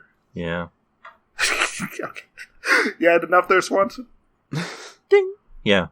Wow, this is a real stare move you're doing. Yeah, I don't know. Perry Mason was just sort of a nothing of a show for me. Sorry, fans. Yeah. But also eat my ass. Yeah. Listen, hey, if you like the show, it's cool, whatever. Just don't be indignant when we say we don't like it. Yeah, I mean, can you guys think of a show that you've actually enjoyed where the protagonist doesn't care about what's going on? No, because what point do I... If I see the main character being like, whatever, man. Go 13, the movie. Here's the thing. Even in movies and, I guess good movies, even in movies where there's protagonists who are, laid back and don't care, they still have stuff that they care about. Imagine if instead of... imagine The Big Lebowski, but the entire time the dude actually doesn't care. The point isn't that he doesn't care, it's that he cares about things that are sort of tangential, like a rug. Yeah, if the character has nothing driving them, nothing they actually are invested in, then why do I care? Yeah. That's the problem. And that was the distinct impression I got from Perry Mason, is that he didn't care, right? Yeah, he sort of just gets thrown into doing the case. Yeah. Also, there is that dumb blackmail subplot in that first episode. I don't even remember that. That goes nowhere and just makes him look cucked. Next up, Unsolved Mysteries, the revival. Yeah, that's sacrilegious. It was meh. It was middle of the road. They did a really bad job covering that mystery. They did a no growth. Yeah. Also, after having seen OG Unsolved Mysteries, focusing on one mystery for the entirety of the show, no bueno. Only Robert Stack could have pulled that off. I want which he did in the episode we watched together. They gave us 10 I'm going to call it 10 minutes of a crying wife who's sad about her husband being dead. Yeah. And then brushed over the prime suspect. Yeah, it was no good. Tried to frame the businessman. Yeah. Did the Netflix producers want someone to Jack Ruby him? I guess. I don't know, but like they implicated him, but also left out important information about him. That exonerated him. Yeah. It was just another... Like the fact he hired a private investigator like 24 hours after he went missing or something crazy like that. It was just another like true crime series.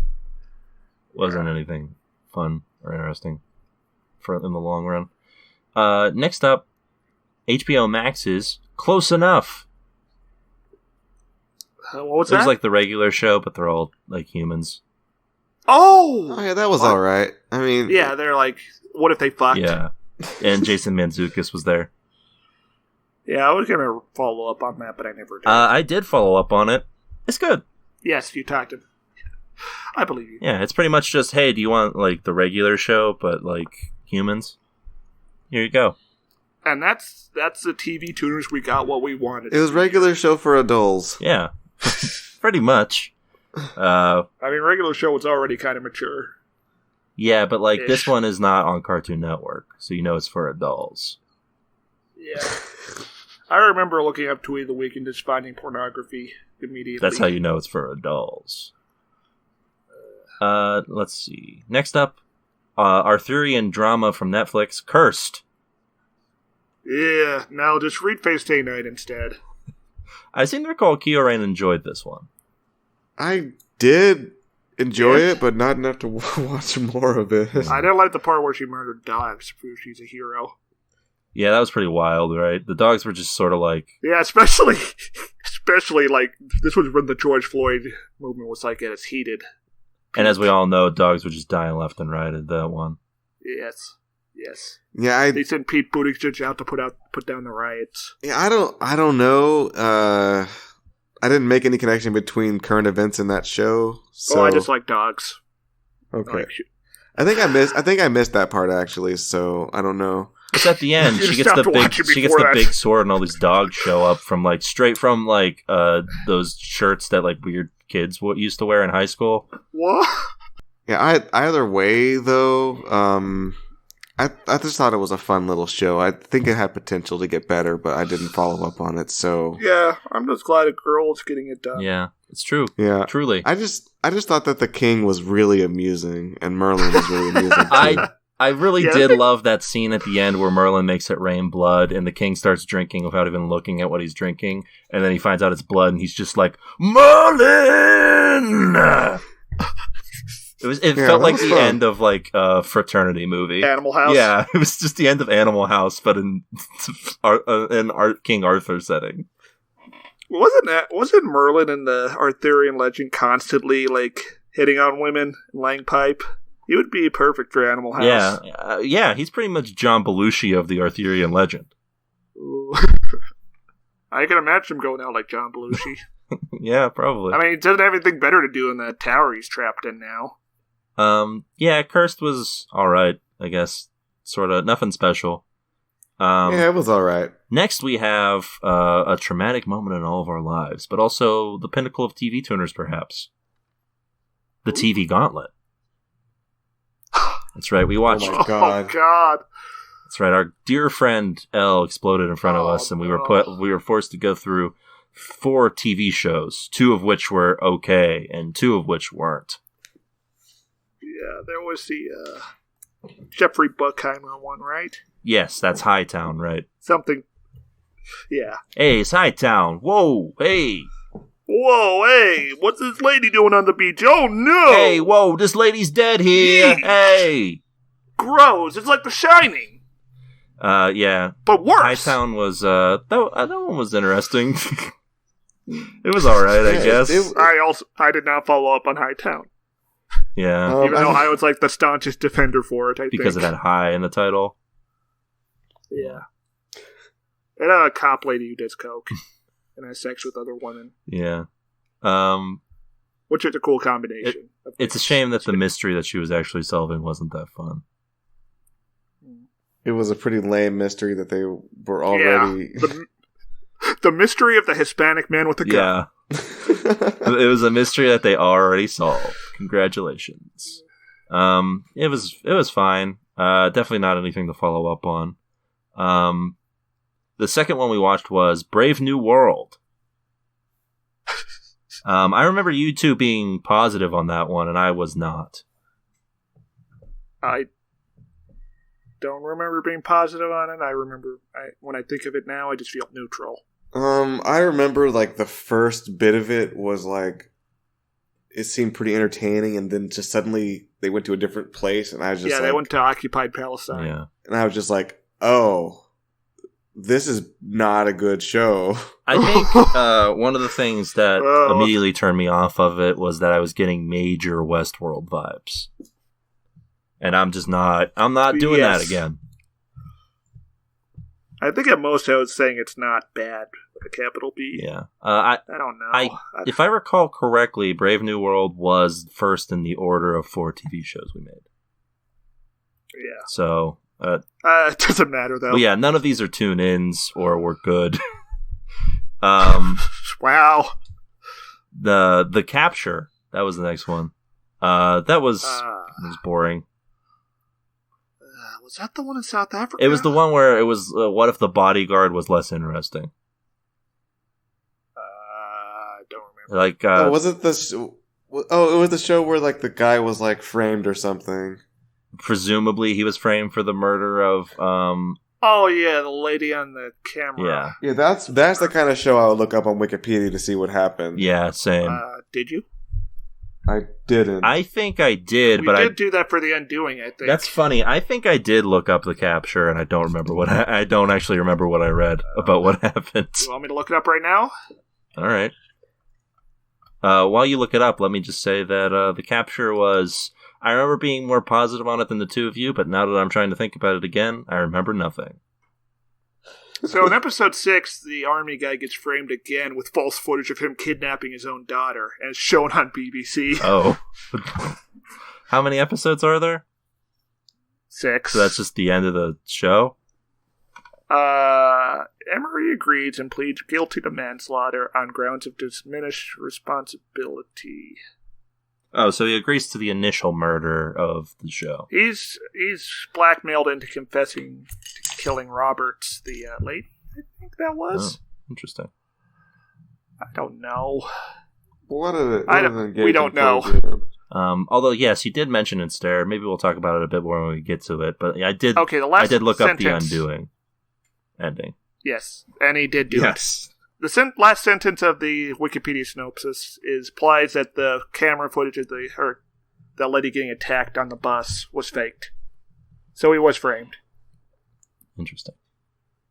Well. Yeah, of course he was. Yeah, because it wouldn't be an interesting show if he wasn't. Wait, no. After sentencing, Garland defends the practice of correction to Carrie, saying they only fake events that actually occurred. What? We're getting like into the weeds here on this one. Yeah, just go watch Bodyguard instead. Yeah. Boom. Or I, Claudius. That's a cool British show. Yeah, sure. If you want like an older British show. Or Fall the Eagles, starring Patrick Stewart and Vladimir Lenin. That's cool too. Is British like a genre? Yes. Yeah, according to Stairmaster, it is. Pretty much. Anyway, next up on our TV gauntlet, and last but not least, Warrior Nun. Yeah, that was boring. I watched bits and pieces of that show. Yes, you were forced to at gunpoint. Sure, that's one way of putting it. And it was whatever.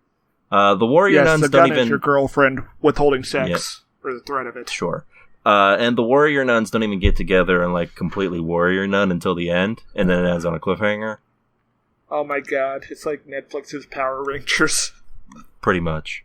It's whatever. It was eh. Yeah, it seemed to be a lot of wasted potential on that program. Yeah. Next up, our first post 100. Who could forget when we ended up trapped here in Denver for seemingly eternity. Is it? Is it? Well, I don't know. I mean, it's been a... No, I mean, it's a show. Oh, the show is stateless. Ellipse. Oh, never mind. I was excited for a second. What did you think it was? We'll see. This is Netflix's Australian import about, like, bad immigration camps. Yes, also there's a cult. Yeah, something. Stateless itself was a big nothing of a show. I don't remember much of it. It was alright, I guess. It's piss. Yeah, and after a certain point, I don't know what it is about these shows that somehow they have a plot concept that could have been interesting, but they make it so that we can no longer care about the character anymore for whatever reason. That's what happened with that show for me. Yeah. Next up, we have a show that is definitely a contender, in my eyes. For worst. It's our only Quibi show, The Fugitive. This is just like 9/11. This is just like 9/11. Yeah. So nice, we said it twice. It's a bad show. I'm sorry, Kiefer. You did your best, but not really. No, I would argue he did not do his best. I don't think you even tried. No. Yeah, this show is ridiculous. And even in the Quibi, even outside of the Quibi format, I don't think there was any way that this show would be good. I think my favorite thing about the show is that it requires so many leaps in logic for the people to assume that he is the suspect. Yes. And, like, these skilled investigators cannot figure out what a message meant on his phone. Yeah. Yeah, also, it's kind of slow-paced for a 10-minute program. Fair. How many episodes of that did we watch? 4, I think. Was that all that was out? No. Or did we just know better? We just watched 4 because that was the closest approximation to a normal runtime that we could think of. We knew better. Yeah. Yeah, that show... I don't know. Is it really the worst, though? Probably not. No, Does he even do anything cool? He hijacks a train in a limp-dicked manner. Yeah. That was nothing. I think maybe the only reason it would be worst is because it was a Quibi program. And there's maybe like, at best, 2 things on Quibi that were worth watching.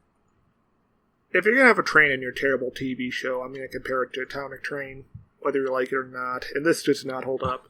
Oh, yeah, very true. If you have no idea what we're talking about, you can buy us a copy so we can remind you. Next up, Teenage Bounty Hunters. I don't remember that at all. That was okay, but kind of... Well, get this, Kieran. It's about 2 teenagers. They become bounty hunters. Uh-huh. Oh, yeah, there were 2 girls, and they were, like, very highly sexualized for some reason. Yeah. Oh, yeah. And it was all right. Yeah, a pedophile probably made this. It was an all right show. I remember it being okay. Like a surprisingly fun, surprisingly okay show.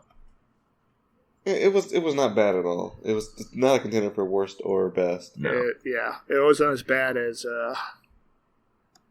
Fat Girl's Revenge. Oh yeah, all the way back to Insatiable. all the way back to number 4 or number 3 or 4 in TV Tuners land. Insatiable. Yeah. Fat Girl's Counterattack. A show that I think got two whole seasons on Netflix because there is no justice. Wow. Next up on the app is the list here, Mobile Suit Gundam. Yes! We welcomed newcomer El Gato Vagina to the show to talk about this not from 2020 show. I might say this is the best. Yeah, you would. They call that show a classic, and it did start 40 years of a media franchise that hasn't gone to shit, unlike Star Wars. I feel like it had periods where it was shitty, right? Yeah, everything has periods where it's shitty. But it's not ruined forever yet.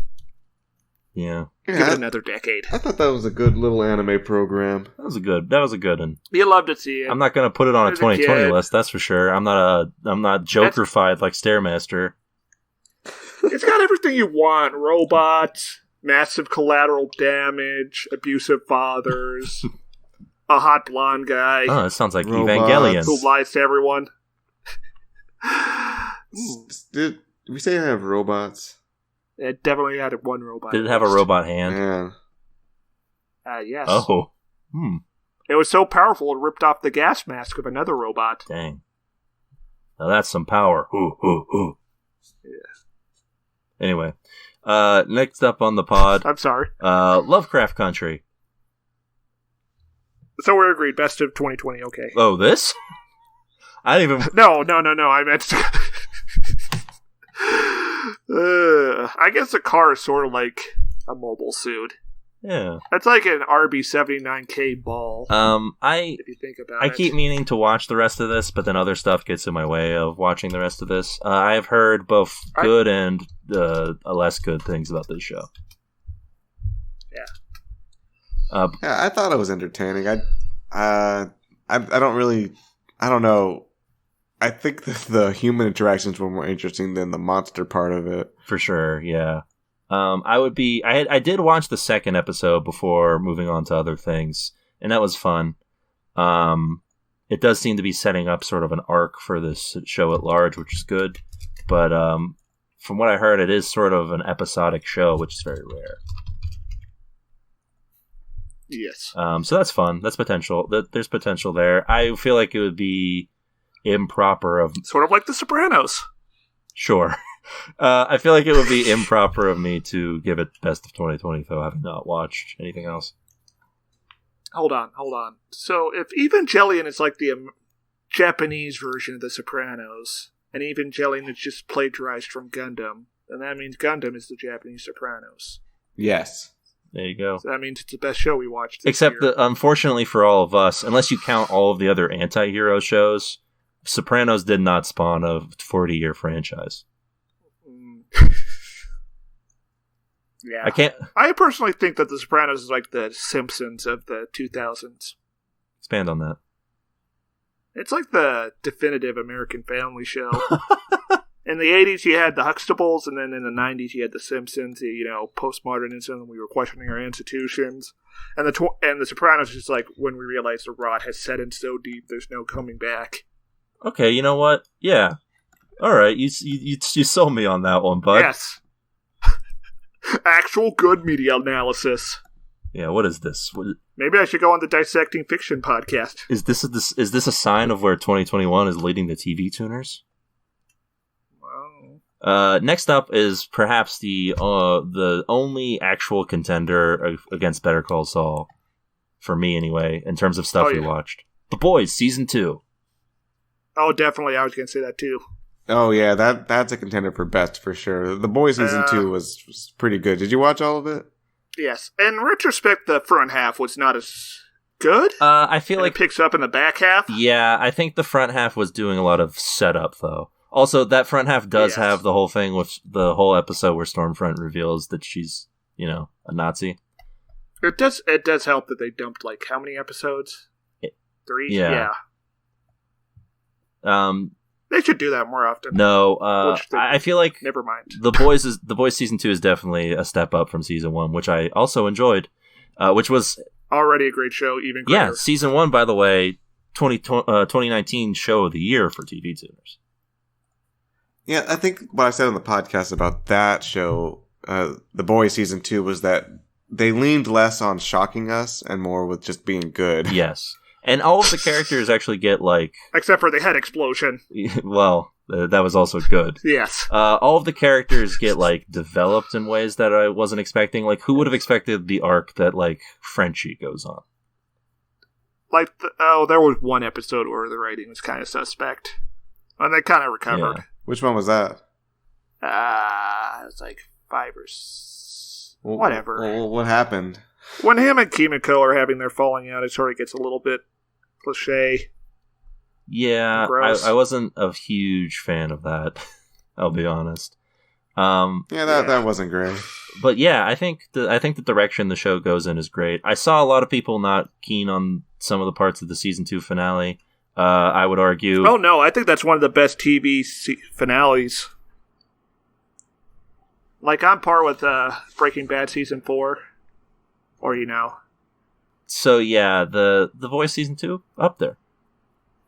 Yes, it's good. Yeah, I'm a boy's boy. That was definitely one of the most satisfying season finales I've ever seen. It turns out girls do get it done. So next up on our list here is a Hulu comedy series, Woke. Yeah, okay. Yeah, this was a whatever of a show. Oh yes, this was sort of like a worse version of Sorry to Bother You. Yeah, pretty much. It was like, it wasn't anything. Watch Sorry to Bother You, watch Gundam, watch other Gundams, watch this. Yeah, I think the metaphor they were going for kind of broke down when it was just a literal mental breakdown he was going through. Yeah, we said it on the pod. This is a better movie than it is a TV show. Mm-hmm. It would have worked. It would have worked amazingly as a movie, or not amazingly. It would have worked fine as a movie. It doesn't. We would have remembered it fondly, probably. Yeah, we would have remembered it. Yeah, all I remember is the "Do the Right Thing" riff. Oh yeah, that was funny. I will give them that. Yeah, good for them. Yeah. Making us laugh. Yeah, there were some jokes here. I believe that Workaholics guy is in here as like his friend who's maybe sells cocaine. I think it's yes. He sells cocaine, but he gets away with it because of white privilege. Yeah. Next up, I think is maybe, unless I'm forgetting something truly wretched, my pick for worst. Ratchet. Oh. I feel like you did say Hunters. Hunters is close, and I think I'm gonna have to have a good sit and think about it for like a few seconds before I pick. This is a good question. Yeah. Yeah, this is Ryan Murphy again, but no Dylan McDermott this time around. Yeah, right? which is probably... you know what? I'm starting to think Dylan McDermott might be the saving grace of Ryan Murphy projects. Yeah, this show is basically women in the 1940s only know how to be lesbian, eat hot chip, murder people, and lie. I think my biggest... This show would still be bad if it wasn't just them adapting the villain from One Flew Over the Cuckoo's Nest and giving her like an unnecessary origin. But because they do that, it's worse. That's the thing, is that we didn't need an origin story for Ratchet, but it could have been interesting. Yes. We didn't need it, but you could have justified it, and they do not. Yeah. Instead, that they have her show up, and they don't show us how the system, Yeah, she's fully formed. Yeah. Yes. We won't see how the system turned her into this or anything like that. She's just already a supervillain who's getting away with everything immediately. And and there's so many leaps of logic for her to get away with all the stuff she gets away with. Yeah, it's like she's a super mastermind, but she's not. Yeah. That's the thing that's like really unconvincing about this, is because her plans are flimsy, but she gets away with all of them. So it's like somehow combines her being ultra mastermind, but also being like really lucky. It's really stupid. What if she has a Zanpakuto toe? And it hypnotizes everyone who sees it. It's sort of like After Soul Society when they try to make Aizen look clever. But she doesn't have the charisma that Aizen does. She doesn't have any charisma at all. She's like a monster. Yeah. But anyways, my mom liked it, so I can't say it's the worst of 2020, unfortunately. Oh, stare. Classic mama's boy. I like Tony Soprano. Hey, Ma! Or Shinji Ikari. Or Amuro Ray. I think Slayers or whatever it's called is worse. Hunters. Still. You mean the anime? Yeah, wow, bold take. Slayers? What was What's wrong? What was the Nazi show called? Hunters. Yeah, Hunters is worse. Still. Next up on the list, a show that Keo did not watch. Fargo's Season 4. That first episode's alright. Apparently they ran into some problems at the end. Yeah, those problems might be COVID related, so I don't feel okay saying it was bad. It was bad for Fargo, which is like high tier stuff in the previous seasons. But they tried. Yeah, it was a good effort. An A for effort, and B minus for effort. No opinion. Next up, I wonder why. is another one that I don't believe Kyo. We're getting into the exodus of Kyorain. So the next one is Gangs of London. I Yes. watched that. Did you actually watch that though? I seem to recall you came in and was like, "Hey boys, I'm back from the depths of hell." I watched you guys describe it. Yeah, it was fine. It was all right. I think I watched up to episode 3. There was a cool shootout in 2 and 3. He fights a guy who has an axe. Yeah. No, this is by the guy who did the raid. The director Gareth Edwards. And it is. And you can tell. Yes. Yeah, it was good. It was better than The Capture, that's for sure, in terms of British imports. Yes. Well, yes. I would still say go watch Bodyguard instead. Is it British if it's set in Britain and it's directed by a British guy, but it's made for Showtime? This was made. Yes. This was a British import. Oh, okay. You're right. Thank you. Yeah, nothing spectacular here. Here's another. It's sort of like its second take on the plot of the raid too. I think. Yeah. Since you got the crime boss son who feels like he doesn't have what he's dude. Oh, true. Next up is another one that I'm sad Kyo missed. The Walking Dead: World Beyond. Oh my god! How was that? That was an annoying. That one was awful. Yeah, that one was disappointing. Well, what do you mean disappointing? You weren't expecting anything else. And yeah, it still disappointed me. Fair. It wasn't good. Yeah, listen, it's weird that you would set a show in post, apocalypse society, I guess. Because it's been 10 years. Yes. Although it's wild to think 10 years would be enough to solve an apocalypse. And then to have it just sort of, they destroy the society at the end of the first episode is wild. It didn't even look that different from pre-apocalyptic society. No. Either. Also, it's so dumb that society ends The name. and people are like, all right, I guess we're going, all right, we've taken care of the zombie problem, we have it under control, time to make society back to the way it was again because there were no problems. Well, they're all mostly white. I guess it's fair, yeah. Anyway, this is like a young adult Walking Dead, and it was dumb. It's bad. No good. So how does it And I'm sure the writers have said some crazy stuff on Twitter, too. Yeah. How's it compare to Hunters? Oh, Hunters is for sure Ooh. bad. Hunters and Ratchet are like the top two, and I don't know if anything comes close to beating them. This is like a distant third. Yeah. This is like the Mars to Jupiter. There's actually one show up ahead that maybe comes close. And Snare might know what I'm talking about. Anyway, it's not the next one. I can't remember. One that Kyo did watch, Hellstrom. Yeah, that was very forgettable. Yeah. This guy is also like Tony Soprano. That he's got mother issues. Hey, Ma! Yeah, this was the secret Marvel show that didn't want to be a Marvel show. And yeah, it was nothing. It was a big The nothing. shows. Yeah. They don't there's like demons that maybe exist, I guess. There's exorcists. All I can think of is Evil and Prodigal Son. It feels a lot like both of them.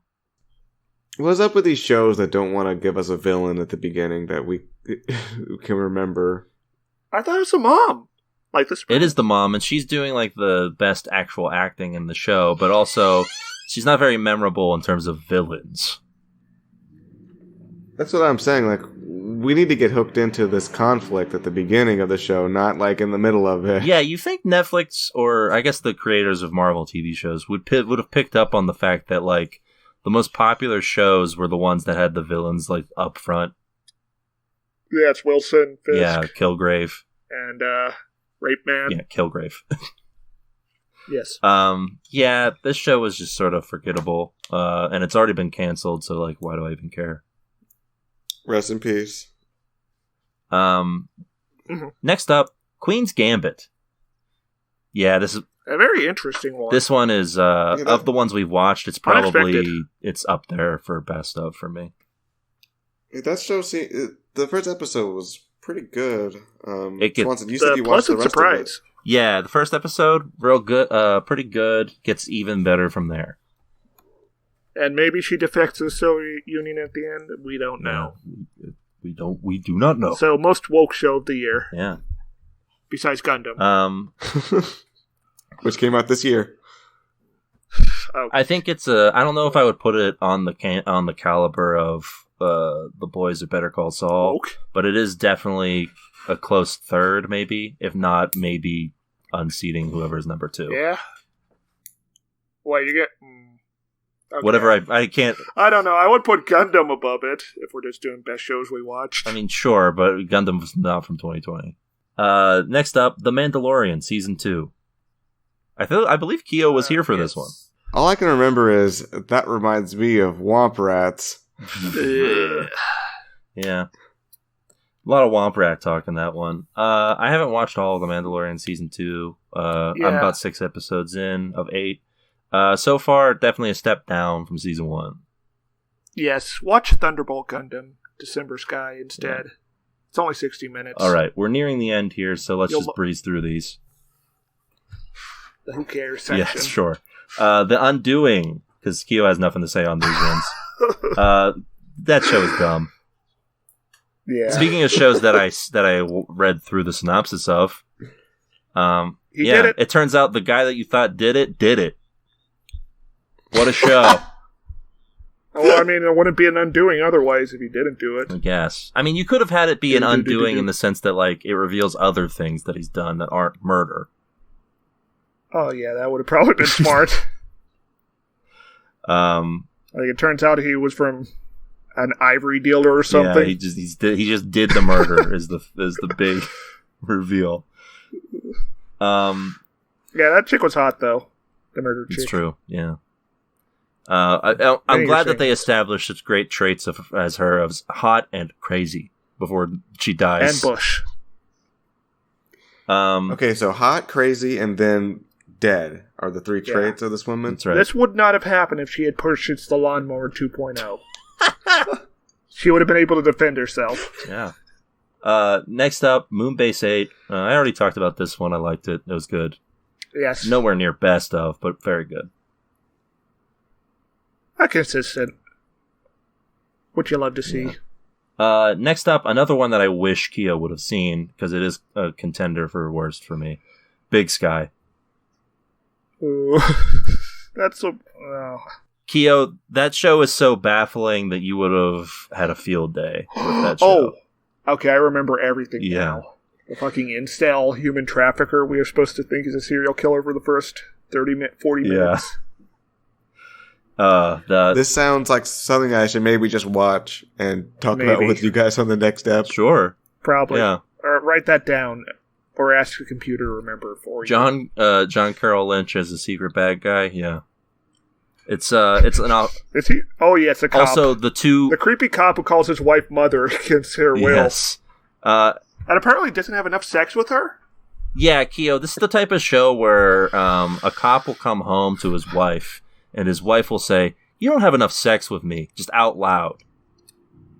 Yes, and please stop calling me mother. It weirds me out. Like characters just say the feelings that they have immediately with no nuance or complex thought. The trucker's mom is just like, "You are so pathetic. Haha, I'm a polite Midwesterner." Oh, this sounds incredible. And then the trucker's like, "You are the most beautiful prostitute I've ever met." Oh yeah, but also, Kieran, this deals with human trafficking. Yes. They're on that Epstein shit. This is a show about a huge, human trafficking ring that gets uncovered by, I guess, two lady cops who hate each other over a man.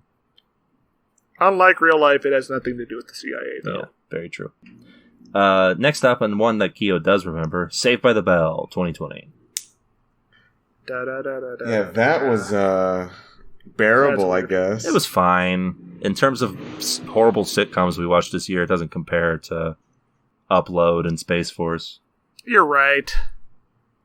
The least disappointing award. We talked about Your Honor earlier in the show, so we can just say that was maybe a secret tune-out. I was already tuning out of it, but you guys wanted it. You guys love the Cranston. Well, we're Brian Bros. And we're boys. Listen, not even we the thought Cranston maybe it would get better, not worse. Not even the Cranston could help me with that first episode. Yeah, I probably should have tuned down on it based on that scene with the with like the 10 minutes of just Saw. Yeah. Boring Saw. The worst kind of Saw. Yeah, Saw 8. There wasn't even a guy like, You need to appreciate life, so I'm making you bleed everywhere. it was just like, you're gonna bleed everywhere, and that's it. In this class is a bomb, and you need to shove the bomb up your ass in order to blow the key out your ass. Into the keyhole. If you miss, these piranhas will eat you. Whoa, Stare, are you... And you will watch me have sex with your wife while this happens. Stare, did you write Saw 12? Maybe. Wow. There's a key inside the barbed wire. You need to put your arm inside the barbed wire and cut your arm up to get the key, and then pull the key out of the barbed wire while the barbed wire cuts your arm. Also, and then there's... Also, you're doing this. Go ahead. I'm making you do this because I saw you jaywalk one time. Also, it's like that part in Sonic 3 when the walls are chasing you. I made you do this because you didn't say you haven't called your mother and told her you loved her. Also, you have to pick out a card for her. I saw you did a rape, so now you have to rape this barbed wire to get the key. Yeah, pretty much that's Your Honor from what I've gathered. Yes, that is your honor. I discovered you look at photographs of fate Grand Order, so now... Photographs? Wow, what are they, Nickelback? Looking at these photographs? These little, like, glossy 35 millimeters. A big titty saber. So now you need to eat this Gun. 1/16 figurine of Saber to get the key. What if one of the traps was just a gun that you move and it shoots you?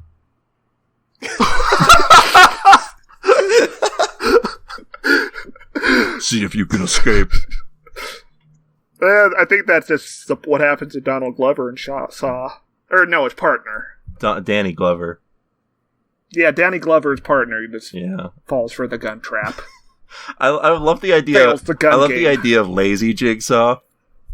He's just oh yeah, this is a gun. Don't move. Well, I mean, he is dying of cancer in later ones. And does die. Yeah. I presume he gets resurrected at some point. Speaking of convoluted plots, last but not least, our Christmas episode, Walker, Texas Ranger. Anyway, Walker, Texas Ranger was fun. Yes, unfortunately, Keo was not there, and we're all very disappointed. And the whole Walker family. I was having a real sad boy evening that night. I know that. I can't criticize you for that. So that's the full rundown. Holy crap. We went through... Wow, how many shows was that? Well, it was 52. Well, I guess it was 50. It was work. 51, technically. Not counting the... hold on. Counting the gauntlet, that's actually 55. 54. Yeah, we're the hardest working podcasters in America right now. Yeah, easily. We've watched 54 shows for your entertainment. So now I guess History of... we gotta pick the worst right now. Let's do worst first. Worst is Hunters. I want to say Hunters. So that is 90 minutes. Ooh. And it does waste Al Pacino. I'm really tempted to say, yeah, you know what? It could have conceivably been good. Hunters is going to win regardless, so I'm going to be this dissenting vote and say Ratchet. Oh, so you're like the insert Supreme Court justice here, who I don't like. Yes, sure. It's all of them. All right, so again though, I do agree Ratchet was terrible, but Yes. Ratchet, But my mom liked it. Ratchet did not have, once again, a naked old woman get gassed in the shower for just to shock us. Well, yeah. And she was from Operation Paperclip. In an extended sequence too. Listen, you know. Yeah. It's not as cool. The Boys also does this lady's a Nazi thing way better than finding out that lady's a Nazi. Very true. Also, it does it way better than the extended opening where we find out that guy who at the cookout's a Nazi. Yeah. Anyway, yeah, listen, I'm not going to argue with Hunters being worst. I'm just going to say that I think Ratchet is slightly worse. Just because for as bad as Hunters is, at least they're not taking like an existing property.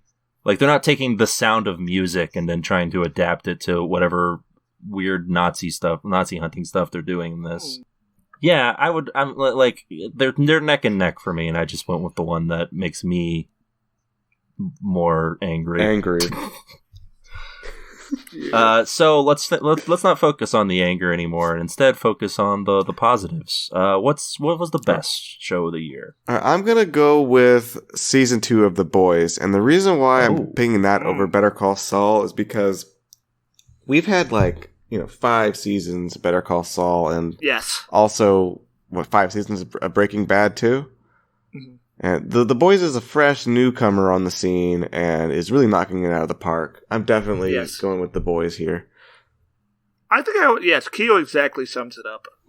But also I want to say Mobile Suit Gundam, but you're not ready to have that conversation. Also because it's not from we're not mature enough. Whatever.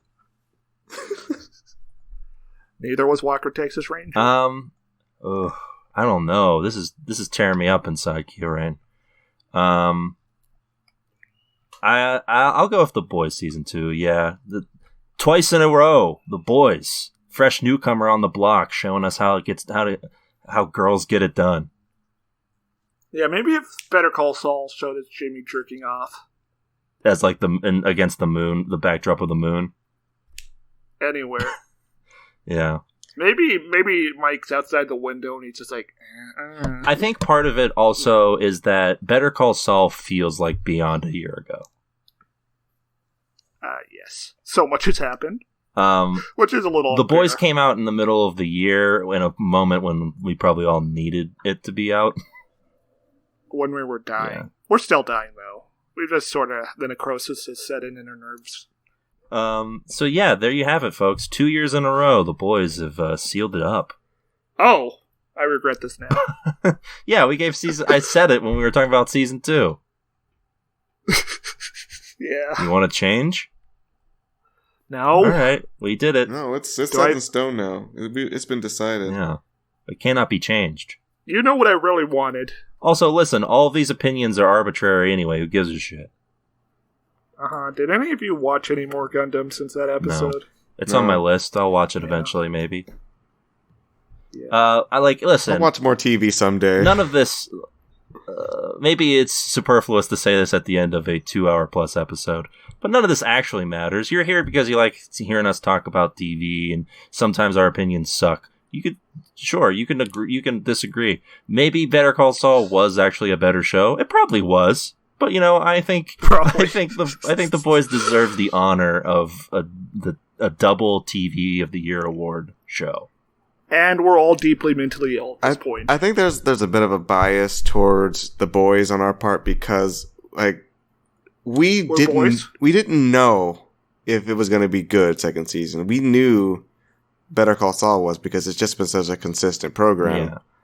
So that's probably part of it. And I'll say this much. If the last season of Better Call Saul nails the landing, and it probably will, then I don't see how there's any way that I'm not giving that show of the year if it comes out next year. Oh, God, what if it doesn't?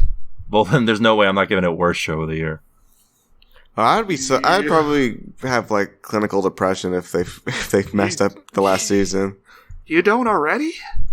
No, we're happy boys. Good for you.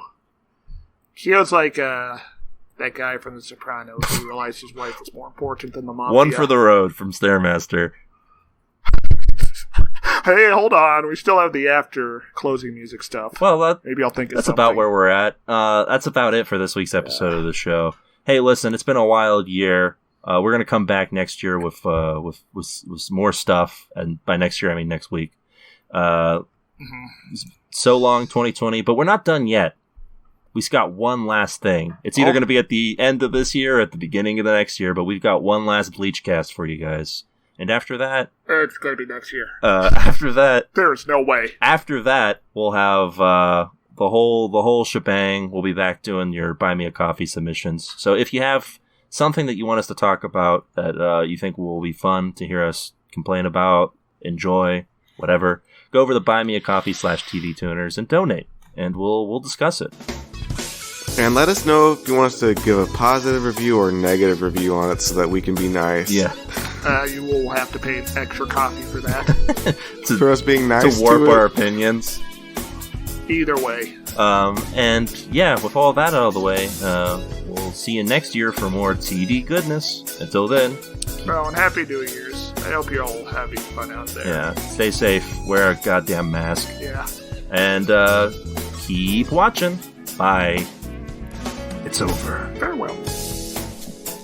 Are you two smoking pot down there? Hey folks, it's time for the TV Tuners Denver Fact of the Year.